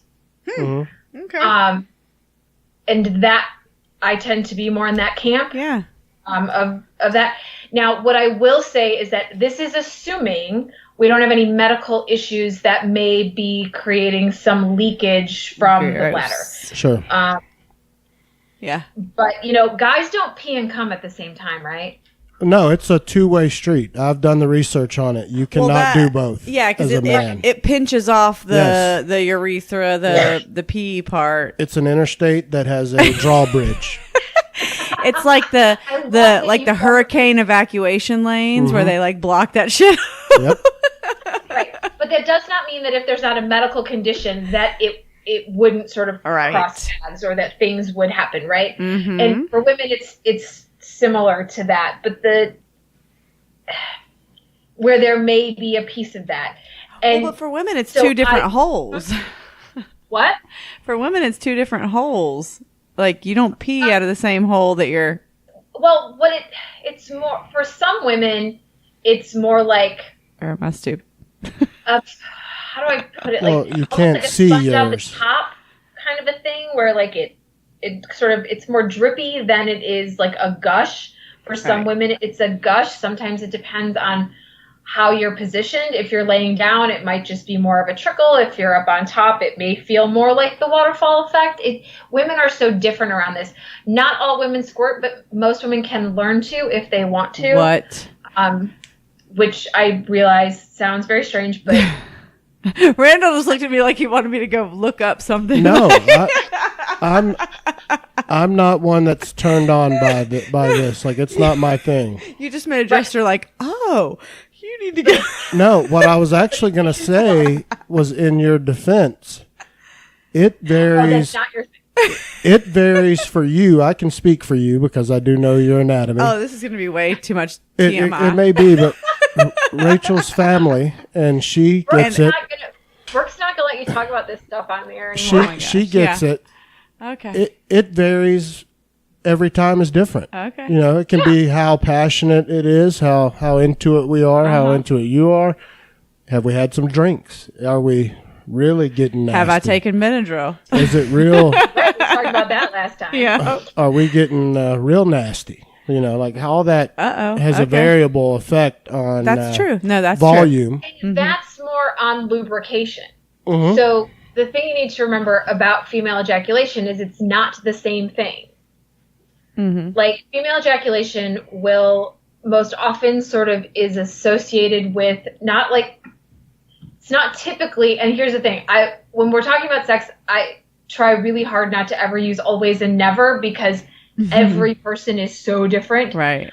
But for the most part, when we're talking about female ejaculation, and in the women I know who have learned how to do it and have sort of, there's actually a full video on how to learn how to do it. It's the weirdest video I've ever watched in my life. Yes, and the woman who does it's very odd, but it works. So I don't knock it because it works. It's just weird to watch. I like that you watched that video, though, Rachel. Props. For science. Research. I've watched it multiple times. So, but it's usually more G-spot oriented. Right. It's not typically a clitoral stimulation sort of thing. Okay. So the orgasm is different. And sometimes I live. Female ejaculation is not even attached to orgasm. Yeah, I mean, I could see that for women. So it's different. Like, the whole process is different. But typically, because they've done studies where they've sort of dyed urine and then had women masturbate and ejaculate, and it's not the same. It's not the same. Like, in the consistency, like the chemical makeup, and one of the studies I read was it's closest to tears, is the closest chemical makeup to it that I've been able to locate. And there's all kinds of arguments about, like, does the G-spot exist? Is it actually a spot? Is it more like there's that jazz? But well, of course it does. I mean, well, you might say that, and I might say that, but there are women who say no, and there are researchers who still say no. Maybe it's not true for every woman, I guess, is the case. Well, and I think what it is that the argument right now, the latest research I've seen, is that the G-spot may not be sort of an organ. It might be sort of an area of tissue. And that's what I've always thought it was. It's not a separate. Yeah, right. I've never thought it was like a separate. It's just more of like in this general area up in your hoo-ha is more sensitive than the other. Just more nerve endings, just like gathered up. Yeah. Can we just cut through all the political bullshit and say what we're all thinking, that how fucking crazy is the vagina?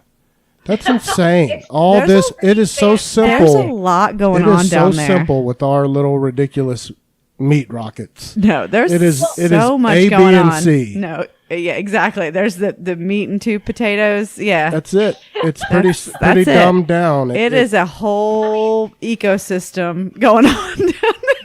The vulva is a beautiful, amazing, phenomenal thing, and yet people don't know a whole lot about it. Because it's sort of the thing we don't talk about. It's complicated, just like the rest of the woman. Right.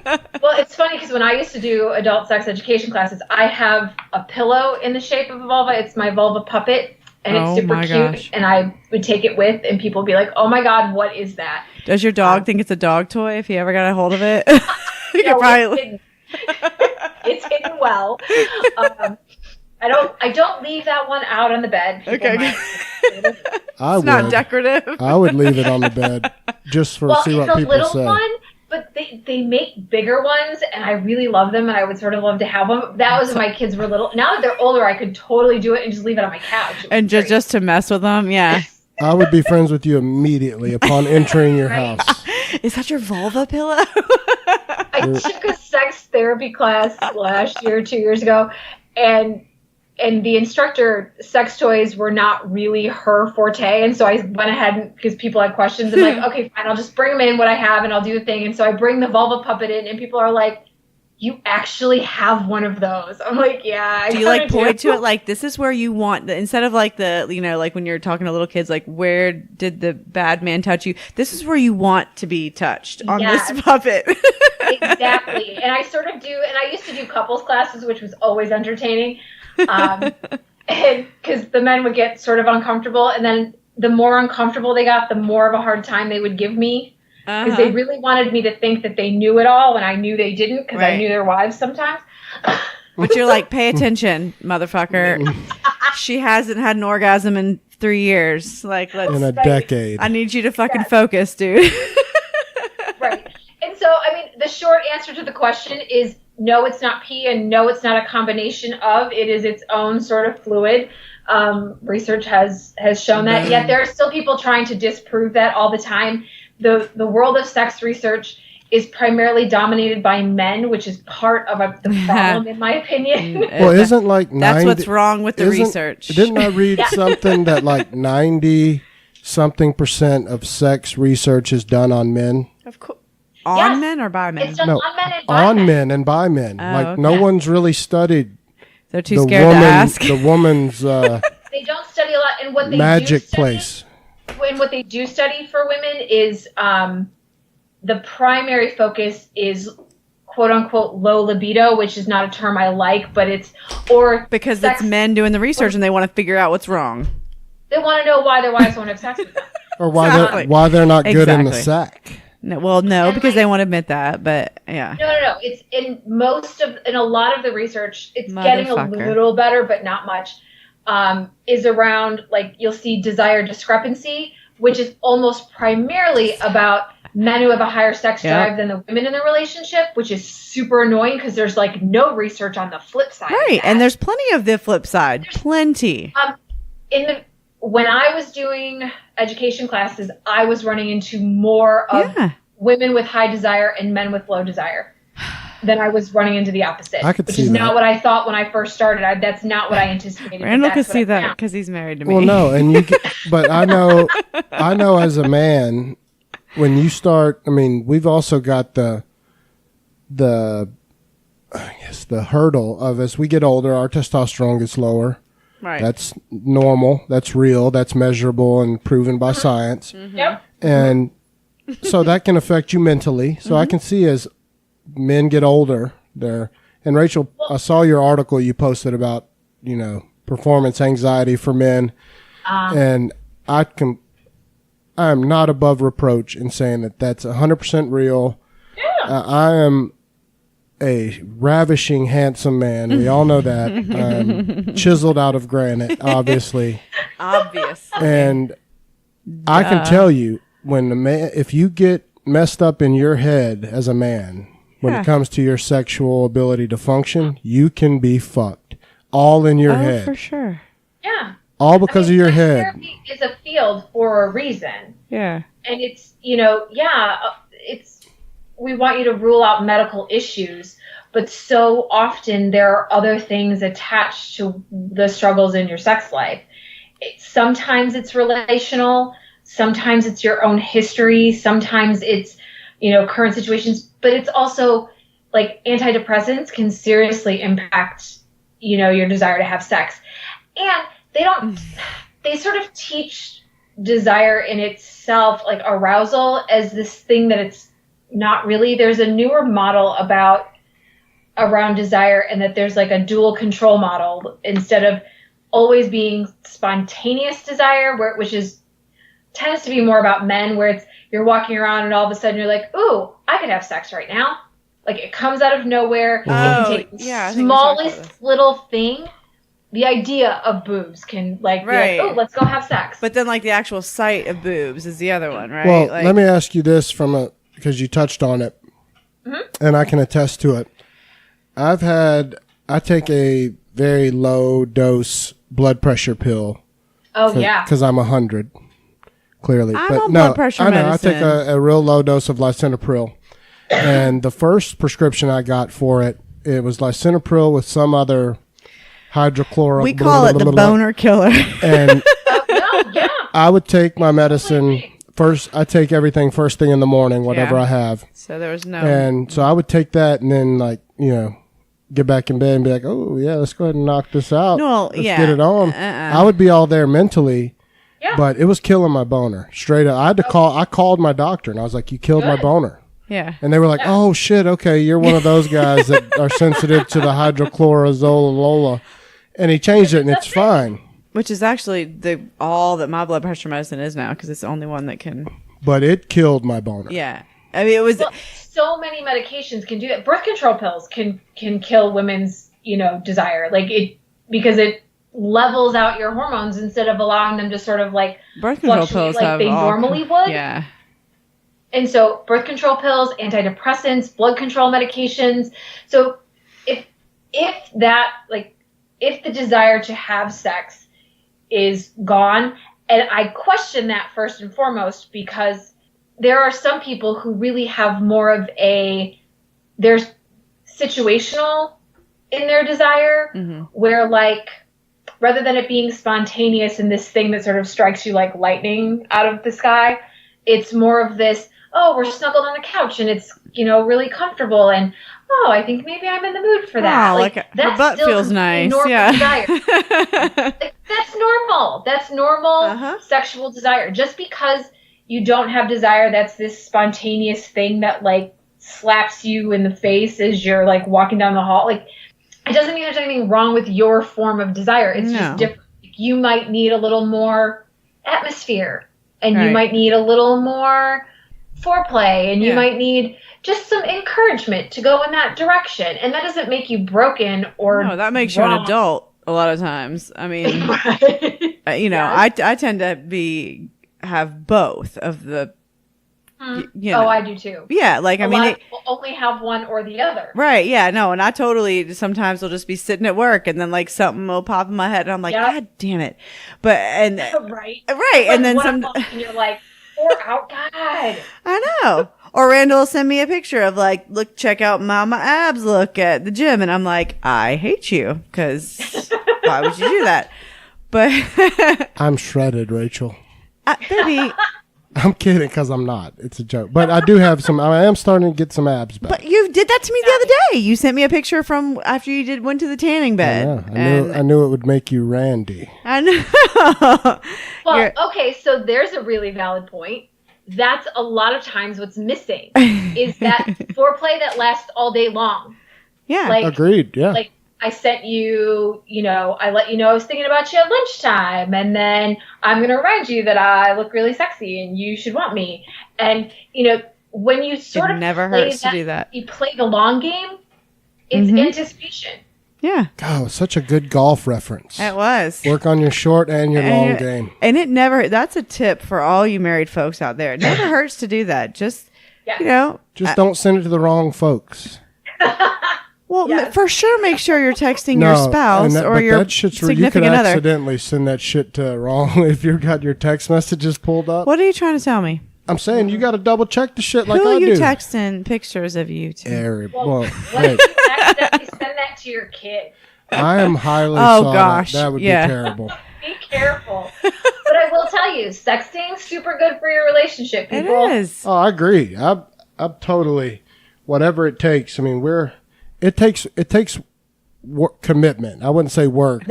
That's a good commitment. It takes intention. Yeah. Yes. We don't do it that often, but every once in a while, it's like a nice little, because I mean, it's fun. Yeah, we don't do that, but she came in. I'll tell you, we're an open book. So I appreciate that about you guys. I was wearing these super cute jean shorts the other day. And I had them on. You came in from work and she saw them. I was at the kitchen sink. And she came up behind me, grabbed my butt, and started humping my butt like she was the man. And while I get it that's all, like, to some people that's weird, but I love that. I was like, oh, God, yes, we're having sex tonight. I already know. And so in 3.5 hours, I know that I'm going to be rolling around nude. So and that's what great. that does is keeps the anticipation up, because the other thing is sometimes it's harder. It's harder sometimes for women, and not all women, and sometimes the same is true for men, that to go from 0 to 60 takes a little bit of time. Right. Sure. And so if you can prime the pumps, earlier in the day. Exactly. And your brain is your largest sex organ, people. Use it. Turn it on. There's a reason women read smut. Romance is a genre for a reason. Why 50 Shades of Grey did $50 billion. Right. Wow. There's 3 different movies book, now. By the way, I didn't even read it or watch the movies. The sex scenes are boring and repetitive, and it's not actual BDSM. And they just whatever. Yeah. But at the same time, there's really good erotic literature out there. Really, really good. I'm actually in the middle of one right now. That's written by a sex researcher. Nice. It's fiction that she wrote, and I'm like, I'm loving it. Like, it's so well done, and it's like real stuff like that would actually happen, that people actually do. Not Is there an audiobook version? Oh, that's a good question. I'll find out and send it to you if I find one.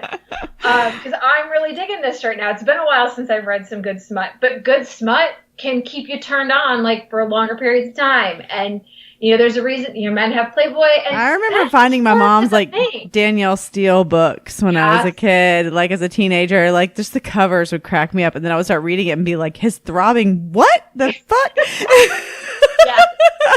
That's very Holy descriptive. Shit. It's a book. It has to be. I'm super descriptive, and it can be a total turn on, but people are like, what? Erotic? That's why people. That was my first exposure to that. Was Danielle Steele. I was like, hello. Yeah, there's some seriously good stuff in there. If porn is not some people's thing to watch, I'm a really big believer in go get a couple of good smut novels, like Laurel K. Hamilton's Anita Blake Vampire Hunter series. Ooh. Holy crap, some of the best sex I've ever read in my life. Vampire sex? Of course. It's going to be the best. Vampires, werewolves. What else is in there? Of course that's going to be good. It's a phenomenal series. I absolutely love it. What was it? It's should I just send you the link later? I'm like, excuse me, what's that? She's ready for you to send it right now. Actually, do it now. I'm like, it sounds like naughty, super dirty Twilight, because I had to like add in all the sex stuff in my head for Twilight, and then like this sounds like it's just all out there in the open. Yeah, exactly. That's the thing. But like Interview with Vampire. The thing about really good sex is that you do sort of sometimes have to take. If you look at it like sort of like a car, like you've got a gas and a brake, and sometimes we do lots of this stuff about putting the gas on, like buy new sex toys, get new lube, try new positions, read some smut, watch some porn, but we don't ever take our foot off the brake, and so we're not ever like, are we reducing the stress in our lives? Are we taking some of time for ourselves? Are we like, what's got your foot on the brake that's making sex harder to have? Like sometimes we got to pay attention to that as much as we're adding stuff onto the gas pedal. So to speak. That's very true. Yeah, I wish. I don't wish. I'm just glad that all this is for and. No, we don't know. I know. It makes sense. Like looking at it. No, baby, no. I know that with what she's saying is legit for other people. I'm just there's not much breaking for us.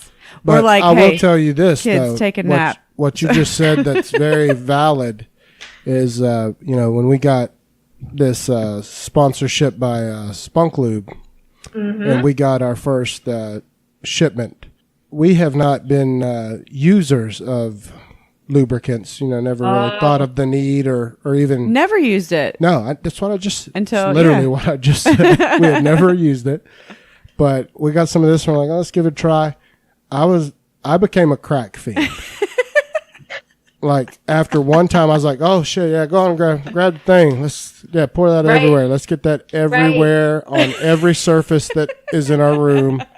Let's cover it in that, and this is the best. Now it's messy. Well, okay, then you might be using too much. So I'm not I believe every single person for their own pleasure and when they're pleasuring with partners should have lube available because of that whole conversation we talked about earlier where like lubrication is just not always consistent. Sure. And you just never know when you're going to need it. And it's just more comfortable at the end of the day. Like there's less. Especially for women, I could see that being true. Right. And so it also makes masturbation a lot more pleasurable too. So and I don't know, Spunk Lube uses, so I have a personal favorite brand, and so I won't go against your Oh, no, they would be fine with it, but just to answer you, they have multiple versions. They have the natural, which is olive oil and avocado oil based. It's the edible. Okay. Then they have the silicone, which is you're going to slide everywhere, and it's waterproof. It's meant for a lot of times if you're doing doing sex sex in the middle of war. Well, you can have sex in water, basically, using that. And then never recommended, but yes. Right. I mean, that's just. I'm a fan of a silicone lube, and that's why I asked. I think silicone lube is probably the best stuff available, in part because it lasts longer, and it's almost always if it's a good quality silicone lube. Unlike water-based lubes, it won't be absorbed into your body because the molecules are too big. So it's mostly hypoallergenic. Yeah. Most good silicone lubes. And a water-based lube can sometimes get sticky and like tacky after it's been on for a little bit. And you end up having to like apply more. You need almost nothing with a silicone lube. Well, and that's we don't have any of the silicone stuff. We've got the OG stuff, the like original Spunk Lube stuff is just like it's the kind that like it's absorbs. A hybrid, but you got to apply more. It absorbs into like it definitely I want the silicone immediately, Jeff. I'm a big fan of the silicone. Send silicone. Little tiny bit.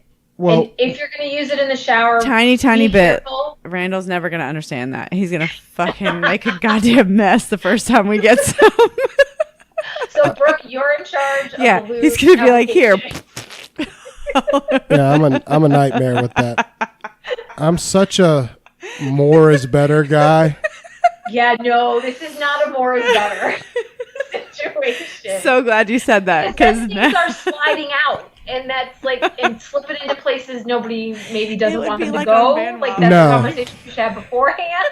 No, and that's absolutely true, and I can attest to just the stuff that we've got now. Dying. I know, just picturing how much Randall would use. Well, I can attest that you can use too much to where you're like, good God, where is it? Like it's so slippery. Where am I? Am I even just sliding all over? Am I even near anything? This feels great, but I don't.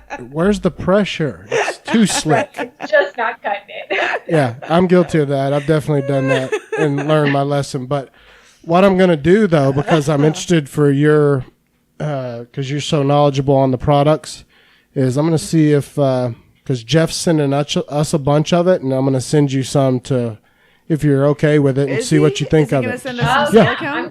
Because I have a personal favorite brand, and you'll see me tweet them out every once in a while because I adore them and adore their product. But I'm always open for, to see who else is making what out there. So. Well, yeah, I mean, I just want to see what you think of it. We have no, Jeff's super cool. He was a performer that started this company.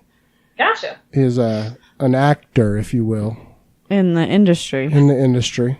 Gotcha. And so the original, what's funny about the original Spunk Lube is it's stunt cum. They use it in a lot of porns as fake cum. Oh, it looks just like that's a pretty thick lube then. It is. It looks just like it. I mean, it eventually absorbs. I mean, it lasts a while, but like it does eventually where you're like, oh. Well, you couldn't thought that Peter North's loads were really that big. I don't know that. There is definitely stunt. That thing I said earlier about we know porn's not real. Yeah, exactly.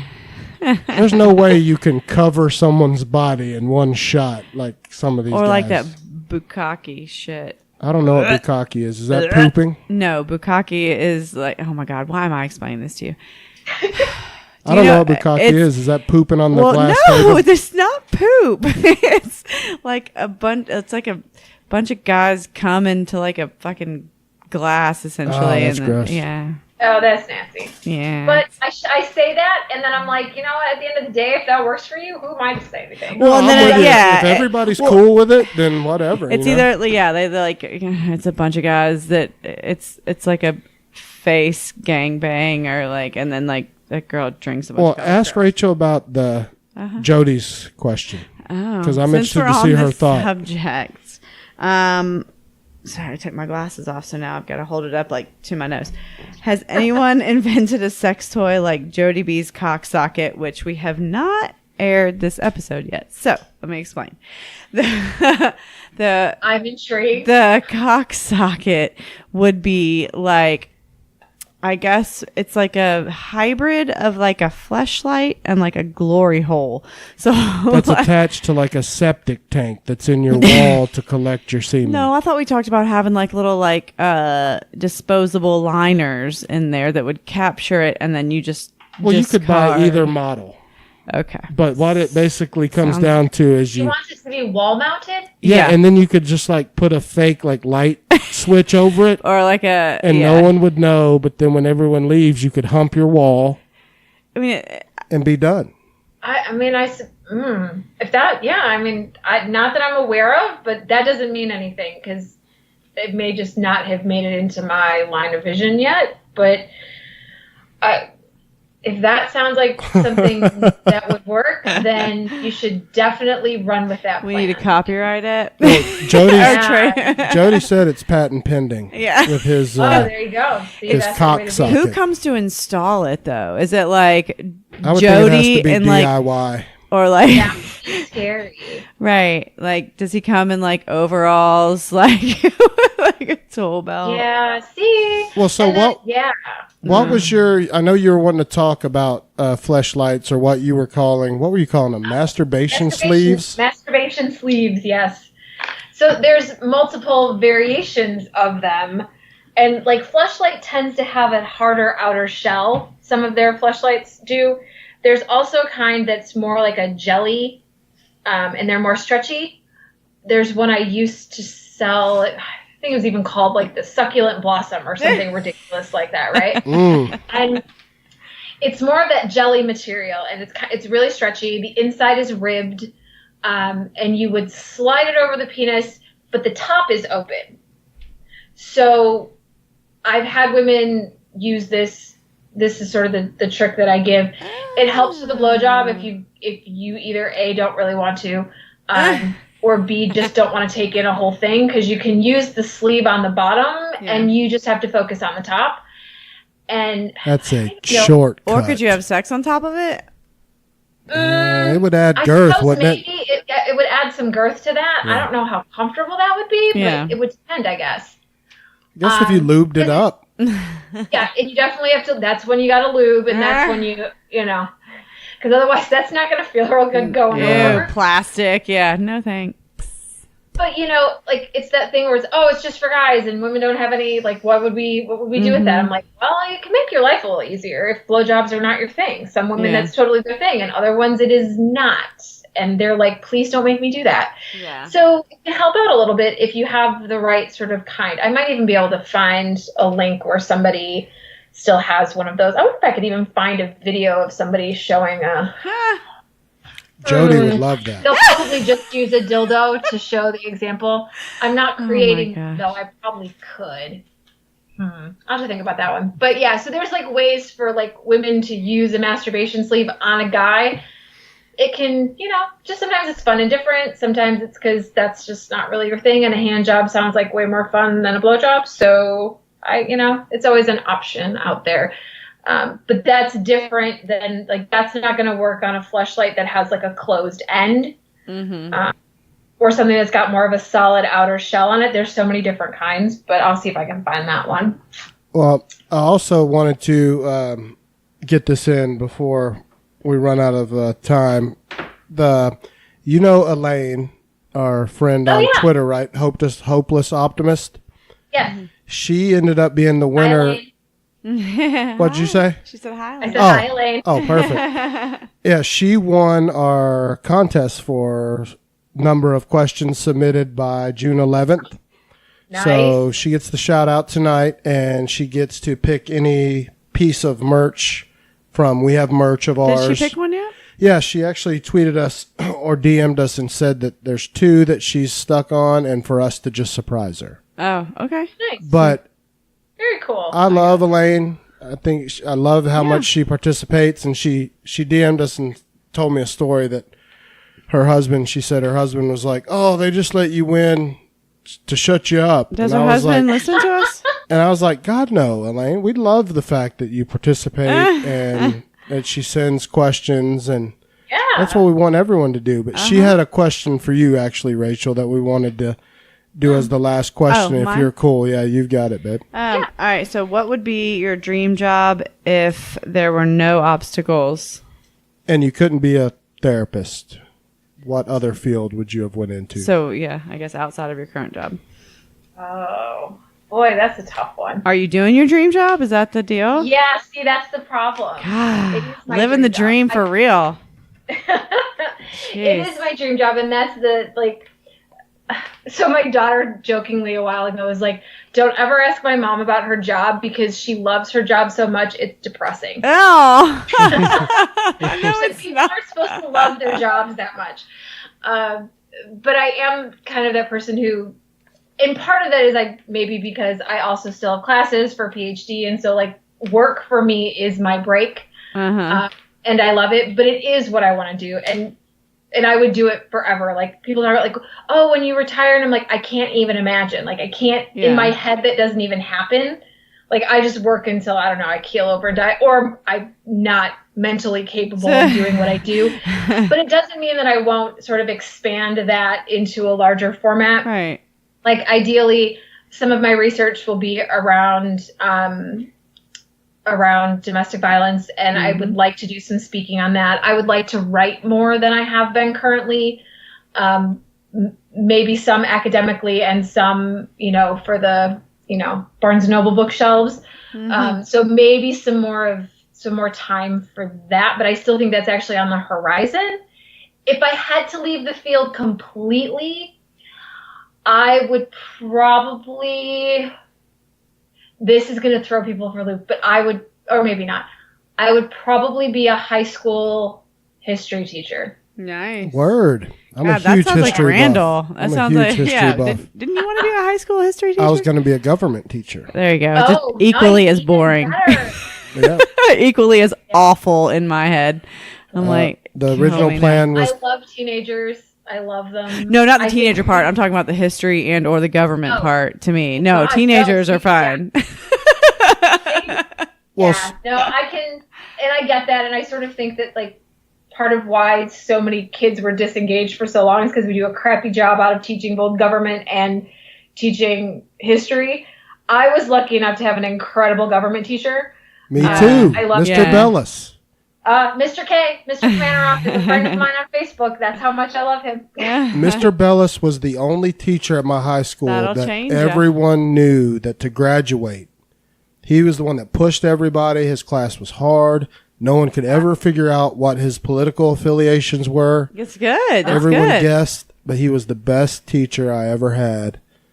Nice. And he's the reason why I wanted to teach government. So, word. Yeah, see, that, and for me, that's, if I can't impact lives the way I am now, to me, that would still feel like an incredibly impactful way to spend my time. For sure. Well, I also wanted to touch on this. I saw, I retweeted and read where, you've got where you're contributing to a lot of people's articles and shit like that. Have you always done that, or is that new? No, that's new. So Tom is in media relations and public relations, and he has some, we'll say, availability of that kind of stuff. And I jokingly sort of said I'd open up the door for that. Yeah. And then we just ended up getting a couple of hits last week. And so, yeah, that's a little new and different in the sense that there's somebody else's, like, quoted in articles versus writing things for myself. So that's new and different, and it was kind of cool. No, it's super awesome. It's such a good way of getting your name out there. Yeah. We're super proud of you. I love that. Thank you. That means a lot. Well, so where are we? Have you made any more, or have you given any more thought to ever doing your own show yet? Or is that on the back burner? Where are we? Mm-hmm. Where am I sitting with that? Are we at on that? So you guys are not alone in your desire for me to do that. I've had a couple other people be like, oh my God, you should really do it. I'm like, aren't there enough podcasts in the world? There are a lot. I know what you're saying. But I haven't ruled it out. I think I have ruled it out for at least the next year. I have one more year of classes, and then in conjunction with work, and then I don't really want to say I'll have time, because I won't really have time, but I'll be working on my dissertation after that. Yeah. So I think I might need some fun breaks, and so that might be a place to go. Yeah. Well, so I haven't ruled it out. You definitely put that out into the universe, and people are on your side with that. Oh, I agree. I mean, I'm not going to stop having you on or anything. Even if you get your own show, you're still coming back and being with us. This is my fun time too. We have to have you, but it's smart because, geez Louise, I mean, people are, our two biggest episodes have been the two that we've done together with you. Numbers are crazy different. It's insane. Yeah. And I mean, we've had some that have done close to being that good. But overall numbers, like every single day, people are still finding those two episodes, and they've crept up to where they're like within one or two listens of each other. It's just insane. They're by far they do well. So people are listening and tuning in for that shit. The highest numbers is like the first one, because I guess everybody, when they find it, they go to the first one, which God bless it. The second one's caught up. It's like within 2 downloads. No. I'm talking about our episode number 1. Oh, of course, yeah. So when people find the podcast, they find, but like Rachel's 2 episodes are now up there, almost close to like our first episode, our number 1 episode. Like, it's crazy. Yeah, because it's, because there's a 3-month difference right. in the dates. Exactly. And just the rate that it grows. So yeah, I think it's awesome. That's sweet. I appreciate that. That's why I want to keep it. Keep it rolling. Obviously, if it's not broke, you don't fix it. Yeah. So I was thinking about this though, you guys, and I know we tend to cover, like when I get on, if there's something going on in the world, we've covered that a couple of times, and I'm always happy to do that. But I was wondering, since questions have been coming in, should we start to group them by like topic and maybe do like topic focused shows when I'm on? We could absolutely. If we get enough that. questions to do that, absolutely. I mean, I think we probably could. I was just thinking about that. Like, do we do a sex episode? Do we do a parenting episode? Do we do? I don't know. Like, I don't know how they're coming in, but you guys tell me. I think that's a fantastic idea. I will take all the credit for it, even though I had nothing to do with it. But no, we could easily. I love where your head's at because you could tweet it out. We could tweet it out, in advance and be like, "Hey, remember 2 weeks from now, I'm going to be on Married AF. We're talking about prostate milking the whole time." The whole time, whatever it is. That is a deep dive. Look, and I'm open to like whatever people are. Sure. It's not maybe specific questions if there's topics like that. Sort of like Jody did where, Rachel, I want to know if this is a thing because I think it's crap. And I'm like, no, it's actually a thing. And some topics may not take a whole hour, but I'm cool with that. Yeah, but we could even steer them toward their questions because if we tell them 3 weeks in advance that we're wanting to, the topic to be parenting, then, we'll start getting the parenting questions. I love that. I say we give it a go. Well, and I just looked at the calendar. The next episode with you will be July 16th. Perfect. So that doesn't ring any bells for me like anything crazy going on for us. If we can make it that long. I know. Because baby. We tried to have her on before her third week already because we couldn't make it the whole way. I know, but that's because things have been happening, much. Maybe that's what we do. Like, if something's happening, I'll jump on something else, and then we'll save the third Monday for questions. I don't know. And let me tell you, Rachel, Rachel can attest to this. With the whole Chris Hardwick thing, I mean, obviously we've already talked earlier for like an hour about how heartbroken I was about it. One of the first things I said to Randall was like, I think Rachel's going to be mad at me on Monday when we talk about this because I'm on Chris Hardwick's side. I was like, and it was like one of the first things I thought about. I was like, Rachel's going to be mad at me. And the first thing that I said to her, I was like, no, she won't. She may disagree with you, but she's not going to be personal. I said, she knows how much of a fan you are and that. Yeah. I mean, that's just so hard to navigate. Oh, man. And that just proves you're a real person, babe. I know. Yeah, and I actually think I think it allows for, number one, it allows for us to have a different conversation around how hard this is. Yeah.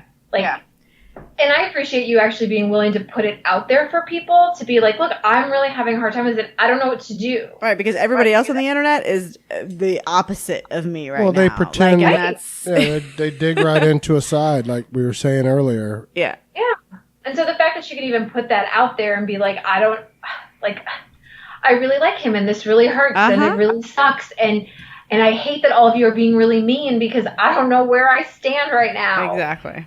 Yes. And that's legit. And if we talk more like that and about it in a way that acknowledges that the people involved are human beings and all of us are human beings and life is almost never black and white. It is almost always 50 Shades of Gray. And I think we're all closer to things in common than we are with things apart if we get close enough to people to see them for their humanity versus something else. And I think the same woman in fact, it might even be in that same book, Brene Brown's book, Braving the Wilderness. People are hard to hate close up. Absolutely. Yes, for sure. Man, what a good way to put it. God, that explains everything on the internet. Yeah. And it's really easy to sit on a computer and blast out stuff that sounds, like it's the right talking point or it's the left talking point and blah, blah, blah. And it can get really ugly and nasty. But if you're standing in front of somebody, they're just a person. And you wouldn't talk that way to a person standing in front of you most of the time. So get to know people versus getting to know issues. And I don't pretend that that's easy.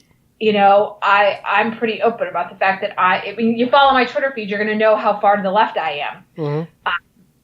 But I know people and love people who are, you know, gun-toting Republicans and who are pro-life, and we could have that debate for ages, but it doesn't mean I don't love them. Like, do I maybe not understand where they're coming from all the time, and do they sometimes frustrate me? Sure.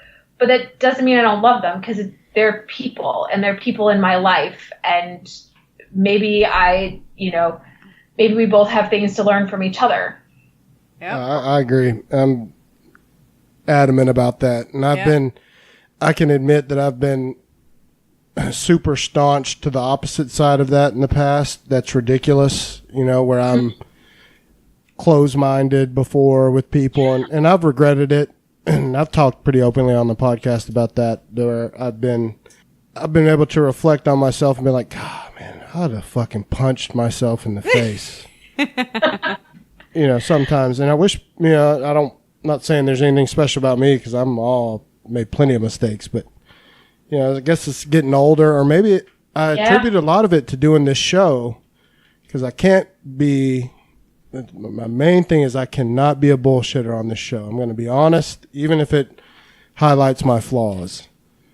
Well, and taking that kind of risk and being willing to be vulnerable and putting your stuff out there, I think in many ways allows you to be self-reflective, because if you're a person who's willing to be vulnerable, you're also a person who's willing to take risks. And sometimes that means taking the risk of admitting you might have been wrong about something, or that you've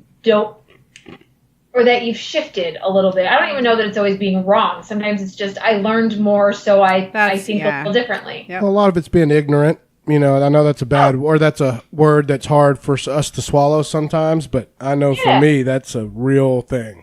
Yeah. I've been ignorant to a lot of topics that I thought I was educated on, and I really wasn't. And so, you know, that's what I enjoy of why we've been having guests on in different realms of life. It's, you know, that's what I love about doing this show, honestly. It's pretty fucking cool. You guys are getting a chance to talk to so many different people from different places doing different things, and what you figure out is that, so I don't necessarily believe the same thing about this, but we do think really similarly on that. And do you throw away people because they see one thing differently than you? Like, can you sit in the same space with people? And I don't pretend this is easy. Like, I don't. Like, so my husband, for example, a friend of mine said to me, when I meet Tom in person, he's not who I thought he was when I see his stuff online. Because he's rather harsh online. Like, he doesn't play any bullshit. He puts his stuff out there and he says it, and he says it and Randall. He stands by it. And it sounds really brutal online. And then they meet him in person, they're like, he's the sweetest thing. I'm like, yes, I know. Have you met me? Did you think I was married to like this major hard ass? Like, would that ever work for me? But because of the way people come across online, people make judgments, you know, about, they must just be really angry, or they must be locked in on their stuff, and they must be. That's very similar to how people view Randall, I think, sometimes, especially during the election. But I mean, oh God, yeah. So yeah, we definitely feel you there. So it's one of those things where like people are hard to hate close up. Move in when and where you can. Yep. And you know, get to know somebody who's a little different than you, whether they look different, whether they believe differently, whether they're from somewhere different. I don't really care. Just because here's the thing, like us, for example, I don't know all the things we may or may not have in common, but we've had really amazing conversations. Oh yeah, I already know that we're friends. Yeah, right. This is the thing. Like, I look forward to the nights I get to hang out and talk with you guys, and we're making plans so that we can, you know, meet up in person. Yeah, absolutely. And that would happen if we. You know, if Randall hadn't taken a chance and said, I think I'm just going to see if she'll come. You know, maybe she'll do this crazy thing I'm going to ask her to do. And I was like, sure, I know, do the crazy thing. I'm totally in for it. But I didn't I didn't go in and go, oh, I need to like know everything about them first. I'm like, no, they want to talk about the things that I love to talk about. And I can't do what I do and not be able to set my things aside, because I can't be there for people in the way they need me to be there for them in a therapy room if I can't set aside my stuff. Yeah. Like, yeah. I work really hard to find compassion for all of the people that show up in my office and all of the people who show up in my life, because life's freaking hard enough as it is. Well, yeah, you know? that's where I'm at. I've come to a new mantra, and clearly I'm now the wisest man on earth, but I put it You're on, working on it, right? I put it on Facebook not long ago that I've kind of summed it up that, you know, if everyone would just not be dicks to each other. Right. It's like the most simple thing, but just don't be a dick. If anything, and I've been a dick, so I'm speaking from experience, but if you're just not a dick, everybody can be cool, and we're all just trying to make it in this motherfucker. You know, it's not a big, right? It can be as simple as that. It doesn't have to be as hard as we sometimes break it down to be. And I just don't want to be that angry all the damn fucking time. No, me either, for sure. It's exhausting. Like, God, it is. I don't want to think the worst about everybody I meet. Like, deep down, I believe most people are good people, and I'd rather believe that most people are good people and give them the opportunity and get to know them where they are and for who they are. Because just sitting around being damn angry all the time, ugh. Mm-hmm. Well, let me tell. I'm going to give you one other little tidbit, and I've heard this from. I don't think a whole lot of people would enjoy, or men, I would say a lot of men would listen to our whole podcast where we're discussing a lot of these sexual assault issues with men if you weren't as compassionate as you are even toward the perpetrators. Because I've had them, literally, I've had 3 or 4 guys that have tweeted me or messaged me that know my number, have been like, man, you know, she said a lot of shit, but she never made me feel like a piece of shit. Right. You know, that you're not just sitting here saying burn them at the stake or that they're. Nope. And don't get me wrong, there are people doing that. Oh, I know that. God, yes. But I don't know where that advances the situation. And, you know, I have a husband who I love, and I have a brother who I love, and I have a son whom I love, and they're all men too. And I'd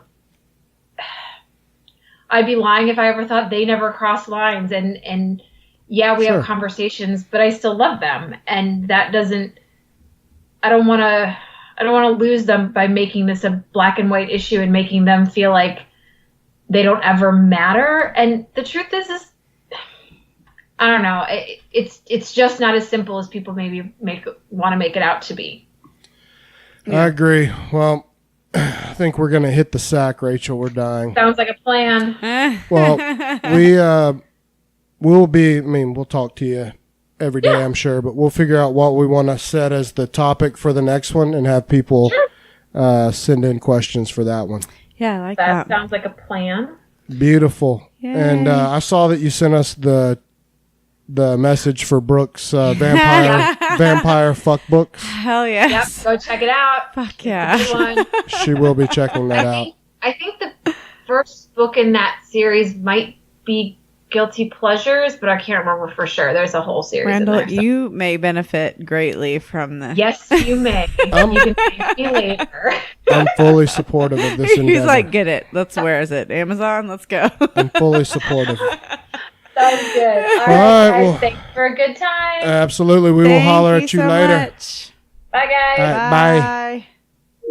All right. Well, that was Rachel Miller, everybody. That was awesome. That was a short one. Another quick mini-sode. Another quick 2-hour plus episode. 1 hour on Hardwick. We were a legit 1 hour. It was. I looked. It was a solid hour. It's important. I needed the therapy. It is. I think so. I enjoyed it, and I think that other people listening might be, even though they might not want to admit, they might be on the same struggle that I am. That Rachel navigated it beautifully. She never made me feel like she was mad at me. She didn't. Even when she didn't agree, or I mean. I just love it. I would be willing. I would be such a healed person if everyone would just, and I can't do it with everybody. I get standoffish with most people. If I could control myself in every conversation like we do with Rachel, God, I'd be a fucking monk, Buddhist. What? Yeah. No, I know what you're saying. It's just, I don't know. I wish we could all have all conversations like we do, because there's obvious points in there where she didn't agree with you or me. But there's no like. But that's fuck on yourself. her how she navigates, like, and just Professional. makes us think more deeply. Well, she about, doesn't beat you down for your belief. No. But I enjoyed the fuck out of it. I'm sure y'all enjoyed it, and sorry we couldn't get to all the fan questions. But another shout out to Elaine, our contest winner. Yes, ma'am. I guess we'll pick a appropriate prize. Yeah, we'll pick from your 2 selections, and we'll get your address and shoot it over to you. Yeah. But keep the questions coming. Be on the lookout for the topic we will have next time with Rachel. And we're going to get the fuck out of here. But remember, take care of each other. Love each other. And go fuck yourself. That's what I thought. Bye.